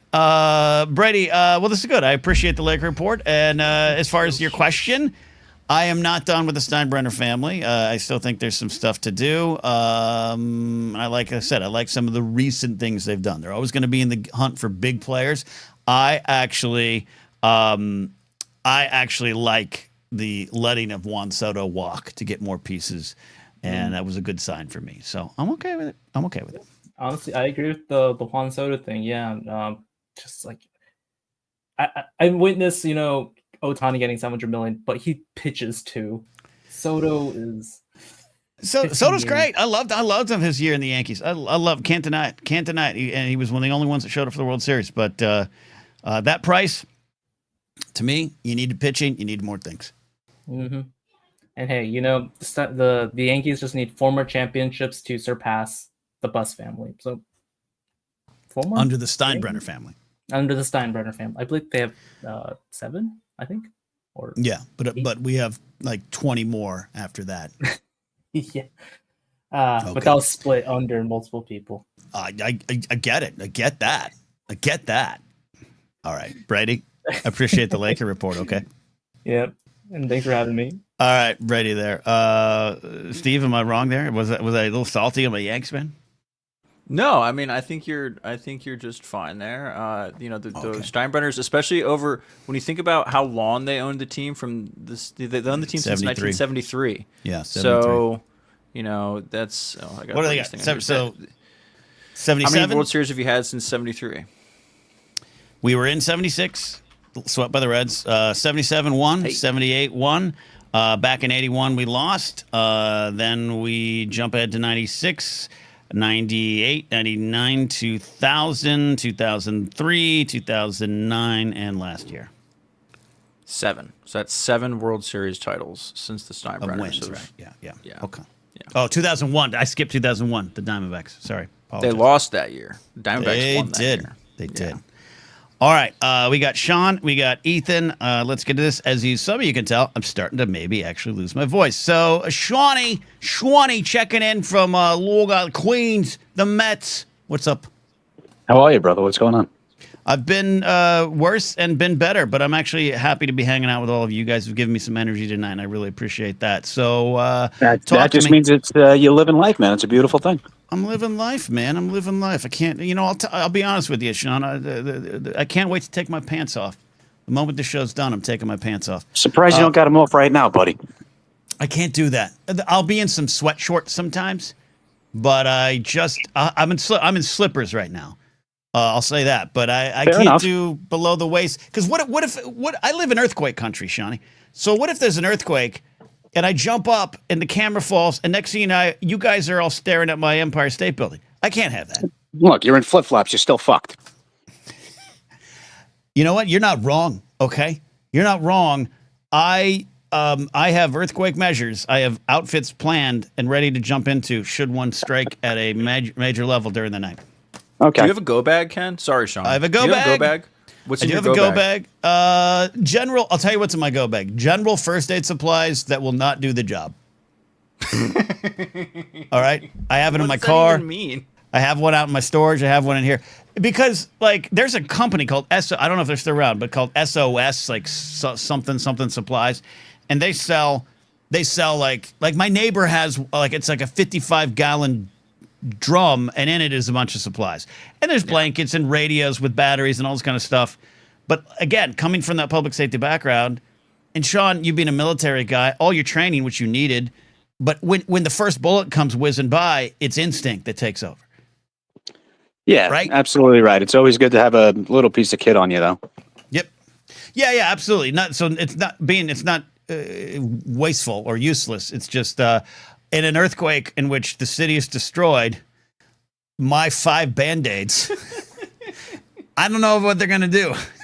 I just imagine what's in Ken's go bag is it's 5 Band-Aids because you gave that one away. We know it's not a lighter or anything that can make fire because you gave that away when you did your survival kit. Right. I imagine there's some kind of there's some warm soda or tea, some kind of just unhealthy drink of some kind, right? But there's there's some water that's been sitting in there since 71, and you have to change it out. But I also have water in the car. I have some bottles of water in the car and everything like that. But in these bags, you can buy them, and I recommend if anyone's in earthquake country or hurricane, buy them. But there's a fold out blanket that really just looks like a sunscreen for your car. It's like a thermal blanket. The foil space blankets. Yeah, yes. I bet there's a calling card in there too, Ken. I bet you have calling card. Yeah. So anyways, you're reminding me, Steve, I should be more prepared. And I'll tell you what I do. I have 2 hard hats from my old security days that were my uncle's when he was the security director, and I kind of took them as a memento. So I have hard hats. They're in my garage. So if the earthquake hits, I'm not getting to them. There's no point. I should just hang them above my bed, maybe. I don't know. This reminds me of another question, but I don't want to take up Sean's call time. Yeah, this is Sean's time. All right, Shawnee, I took you down a road, but where do you want to go? What's your question? Well, right quick, just to make producer Steve a little happy or jealous. First concert, Giant Stadium, July 2000, Dave Matthews Band. And then... Yeah, and then first concert I bought tickets for was that December at Madison Square Garden. Oh, what was the artist? Dave Matthews Band. That was okay. Madison Square Garden. What is that venue like on the inside, Shawnee? I've seen the pictures. I've seen the films. But what's it like to walk into the garden? I mean, it's huge, but then you get in there and your brain plays a trick on you. It's like, wait a minute, it's this close to the court or the stage, or but it's the proper arena optical effect. But it's huge. It's a great time. I've walked by it one of these days. I peed next to Nick Lachey in Madison Square Garden. That's where it happened? Yeah. Oh, wow. Look at that. Yeah. Been to many a good concert at MSG, and yeah, fun memories. Question for you, right quick. Yeah, right quick. If you had any fictional band you could see, who would it be? Any fictional band?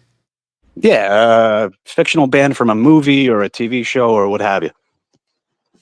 I'll tell you what. I'll say Spinal Tap, but I don't like heavy metal crowds, so I don't know if I quite enjoy that. I'd say Stillwater from Almost Famous, but it's going to smell like stale beer and weed. But I'm trying to rack my brain for others. Those are the biggest ones. I can't wait for the new Spinal Tap movie. So maybe I'll go Spinal Tap. Just because you're going to hope that the drummer implodes. That's great. That's great. But wait, hold on. Tully has a great answer. Tully has a great answer. The Ruddles.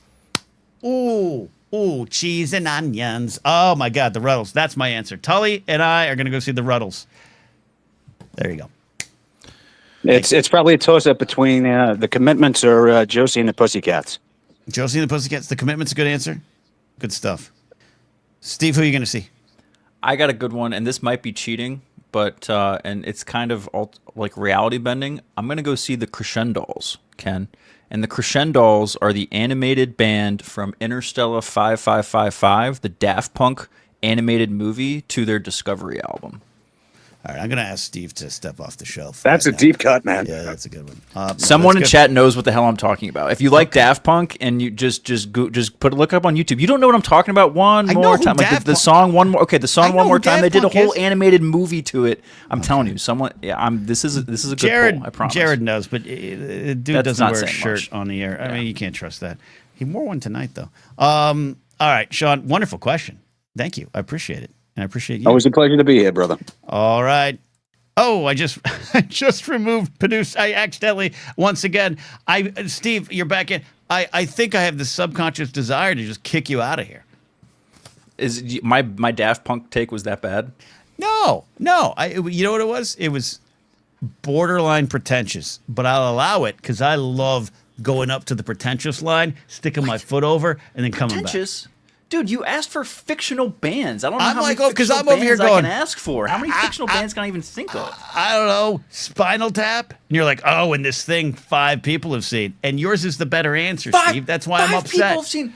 Dude, no, you're going to know. If I showed you a screenshot of what I'm talking about, you would know exactly what I'm talking about. All right, find it. I'm going to take a call from Ethan. Okay. And I want you to find it and put it up on the screen, okay? Yep. And if you can't find it, I want you to put up a screenshot of the Josie and the Pussycats movie, okay? I can do that anyway if you want. Okay. All right, let's take a call from Osvetnik 1138. Ethan calling in. Ethan, first concert that you bought tickets for.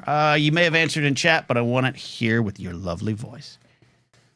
Actually, I was calling to talk about that, but then also that'll lead into a question. Okay. So the answer was Coldplay, the Viva La Vida tour. Right. So my buddy and I from high school, that was the year we graduated, which I looked at, but I did the math. That was 16 years ago.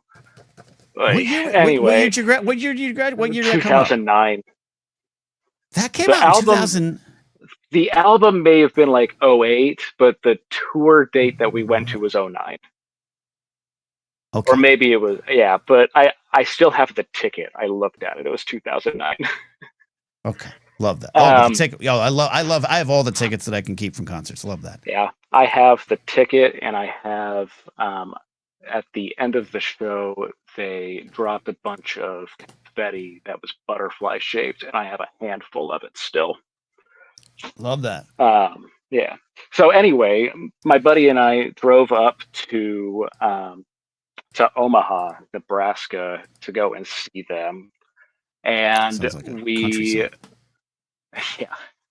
So we drove up and we got into town and we had like nothing to do. So we kind of were hanging out in the parking lot of the arena. Nice. And then, so the minute that they opened the doors, we were in, we grabbed our concert tees and sat down in our seats. You're a concert tee guy. How many concert tees do you get? When you can? They're super expensive. This one, I was like, yeah, I want one from this one. I don't have it anymore, unfortunately. I bought an Oasis one in that concert I was talking about earlier. And when I went to see Liz Phair with Brian Tiller at the Wiltern 2 years ago now, I was like, I'm coming away with a Liz Phair t-shirt. And Ethan, nothing against Liz Phair, who I absolutely love and adore. I was like, I can't take out a loan to get this shirt. I cannot do this. Like, it's too much. Oh, I know. It's ridiculous how much merch is at a concert. And somehow they get away with charging the same price online. Like, it's ridiculous. Yeah. Anyway. Yes. So we get to our seats and we're sitting down and we're watching people slowly trickle in. Like, we're some of the first people in seats. Love it. Yeah. You're getting there. And then all of us, and then after a little while, we hear some guy behind us say, "Hey, are you guys a couple of Coldplay fans?" And we're like, "Yeah, we're here for the show, man." And he's like, "Okay, why don't you follow me up to the concourse really quick?" And we're kind of skeptical. We're like, I don't really want. He's like, no, really, like, just come up with me really quick. And so we get up there. He's like, "Let me see your tickets really quick." And we're like, we show them to him. And he's like, "Yeah, all right, those are pretty good. These ones are better." He's a member of the crew. Nice. And he gives us fifth row tickets. We were in back of the house. Woo! And so we get up to fifth row. But the way their stage was set up during that tour, it was more like third row. And they had, like a catwalk down the kind of the middle of the arena and everything. And so there were moments where the band was like right there. And to this day, I still give this friend crap because I wanted to bring my camera in. Because this was the days where your cell phone camera was bulb. So I had I had a digital camera, but he wouldn't let me in because it says explicitly on the ticket, Ethan, you can't bring in cameras. That's and I'm like, nobody cares. Yep. But so I don't have any pictures of like fifth row of this concert. But yeah, to this day, one of the best concert experiences I've ever had. Snow Patrol opened for them. Snow Patrol. They were really great too. Yeah. You were definitely seeing a concert in 2009, and I love it. Yeah.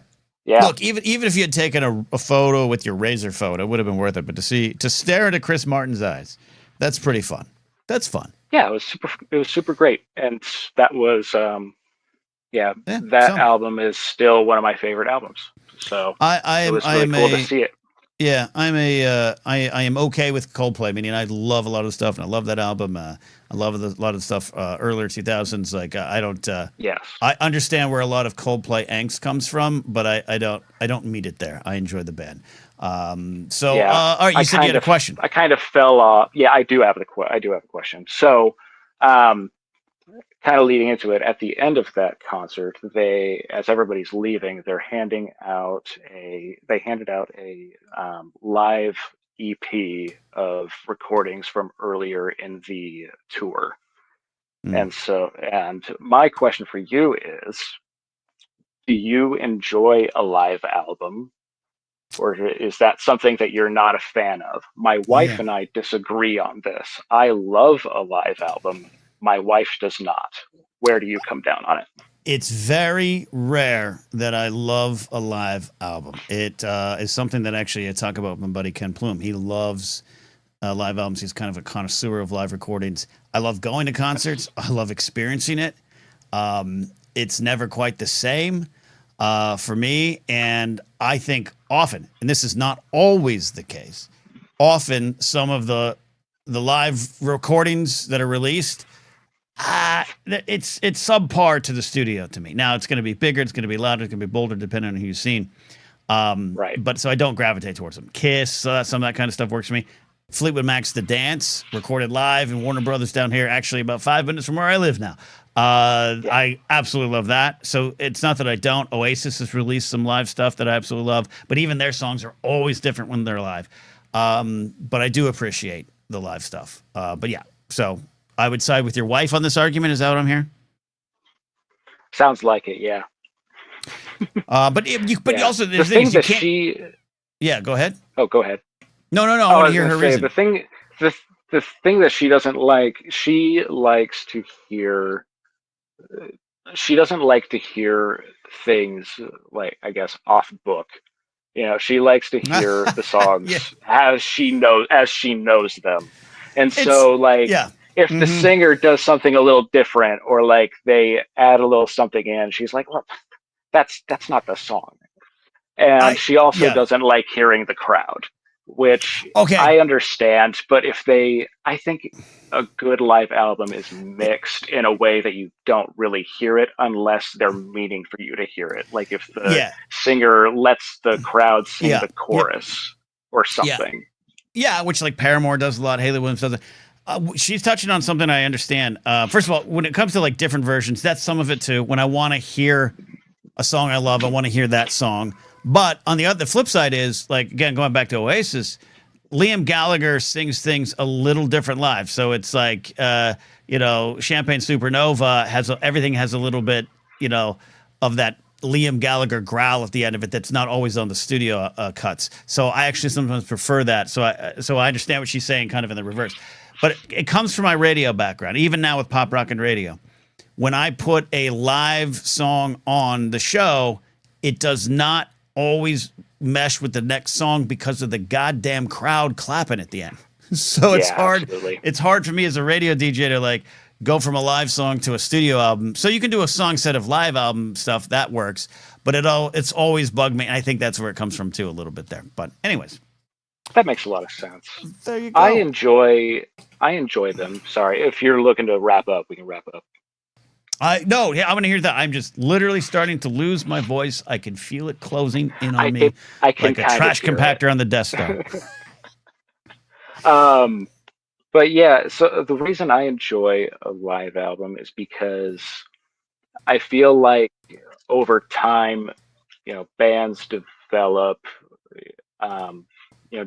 differently, and so you'll hear the songs in a little bit of a different way, or maybe with a little more energy in the live, So an example being like when Journey first records Wheel in the Sky, it is like it's kind of pulled back, like they're like in the beginning, like it sounds more like kind of an acoustic guitar or just not as whatever. Live, it just rocks. It is a lot more higher energy. It hits different. Yeah, so I enjoy hearing that sort of, how things will be different that way. I'll watch, one of my favorite things is to watch YouTube live performances, watching Haim or Last Dinner Party at Glastonbury, all this stuff. I've been watching a lot of Wet Leg. I think they're great live. And so if I'm going to take in a live, I'm not going to go to an album. I'm going to go to a clip, I think, is what I've learned of myself recently. That's fair. Yeah. Paramore, I love watching. Hayley Williams is just one of the best front persons around. So to watch her dance and control the crowd, it's always fun there, too. Ethan, great stuff. Love talking music with you, buddy. We're going to do it again. I appreciate you sharing the stuff and telling your tales. Yeah. Have a great rest of your night, Ken.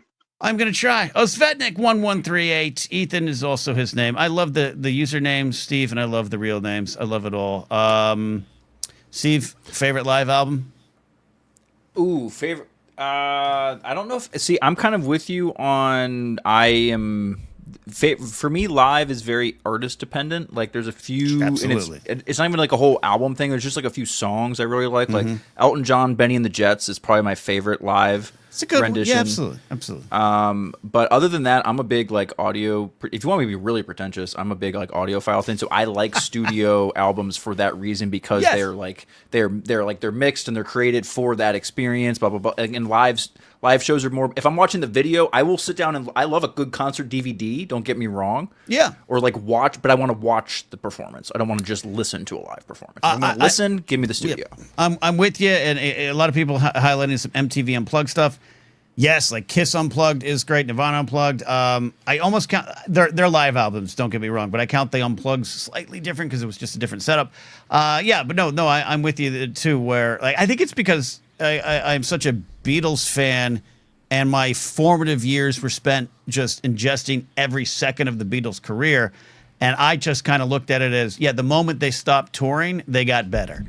And I think I just kind of internalized that. Not necessarily correct for every band or even them, but it's like, to me, it was like, you go in the studio and you create things, and then we listen to that. The rest is gravy. But that's not to stay true. I love a good live band. Again, Oasis, I think, is entirely different. If you're not an Oasis fan, try to go see them now that you have the chance again, because they're a sonic punch to the face. And they don't even fucking move. Like, they barely move on stage. It is a powerful concert experience. So I love that kind of stuff. There you go. I'm a big Oasis fan, to me, but Champagne Supernova is in the Hall of Fame for songs that I love, but I have no fucking clue what is going on. Like, you listen to the lyrics and like I sing along, and I'm just like, I don't know what I'm saying, but this song is amazing. And that's one of the ones that Liam does that growl in the end of things that I love so much. All right. We are gonna go because I am as Ranger Donald said. First of all, I'm gonna get through some, but you guys had some great answers. Ranger Donald says, "Face getting more shiny as show goes on." Come on, Ranger Donald. Go get in a boat in Fortnite, Ranger Donald. Again, shout out to Laserboat for the super generous super chat. Super Blather, Chris as well. I'm gonna open up that zoo indeed. Well, I got the zoo with the skunks, the raccoons, and the squirrels. JB says, I got screwed out of Pearl Jam tickets. Thanks to my college girlfriend was like, I'll go in and just come back for you. Then was also talked me out of the ticket my high school friend took. Wow. Andrew Cook, the bands I saw are local New Zealand bands. Have you ever heard of Flight of the Conchords? Love Flight of the Conchords. First season was one of my favorite comedy seasons of a show ever. That is great that you got to see them. And Chris King says, use my first paycheck to see at my first post-college job to buy Fleetwood Mac tickets, 8 rows from the stage. Love that. Mike Fink, who knows his music, my friends. Counting Crows. There you go. Patty has a super chat question. What's your walk-up song? Mine's Ants Marching by Dave Matthews Band. That's a great one. I still go with what Paul O'Neill had, which is Bob O'Reilly, The Who. But I also will go Live and Let Die by Paul McCartney and just let it play out for the entire time until I make a hit or get it out. And Chris says this, I didn't pay, but my first concert was Iron Maiden in 1991 when I was 5. Chris is hardcore, and I love it. My cousin was babysitting me. His friend called and they had 2 extra tickets. So take the kid. That's a great thing. Sorry, Steve, you put something up on the screen and I covered it with these comments. No, it's okay. I that was kind of the idea. This is my evidence for my fictional band that you said you told me to find. Does that none of that looks familiar? You've never seen any of this at all. It looks like Robotech stuff, but no, I've never seen that. Well, you're not too far off. Like this was an animated thing made in, I think it was 1998, 1999 was this animated movie that was like in conjunction with Daft Punk's Discovery album. Just Google it. It's a great watch on YouTube if you like Daft Punk at all. My old roommate Casey, who was at Cal Arts and went on to work at SpongeBob, he's a Daft Punk fan. I'm sure he probably had that on the apartment. I think I probably saw it. I'll have to ask him. It's amazing. It's my favorite Daft Punk album. I'm a big Daft Punk fan. Jared says Daft Punk plus drugs. I just thought he said Daft Punk does drugs. I was like, Jared, why are you in a band? Like, that's what I want to know. All right. Love that. Appreciate the work as always, Steve. No Josie and the Pussycats doll. Pussycat picture for me? No? I thought of the Pussycat dolls as well. What a time the mid-2000s were. All right. What a time indeed. Addie wants to see Daisy Jones and the Six. Folks, we did it. Another supersized 2-hour show. I said I physically could not do it. I am literally sweating to the oldies, and my voice is on fire. But I stick around because you guys give me energy, and I love this show. We're growing. We're not done. To help the show grow, subscribe. I lost about 5 subscribers last week. I must have said something about Jesus. People hate it. Subscribe. Go to the Blathering Backstage. Subscribe there. Get some merch at the Fourth Wall Shop. Thanks again for the super chats. I really appreciate it. Thanks for supporting on patreon.com/Napzok, where you can get the comedy stuff, pop rock and radio, speaking of music, and a lot more. That's it. Bye.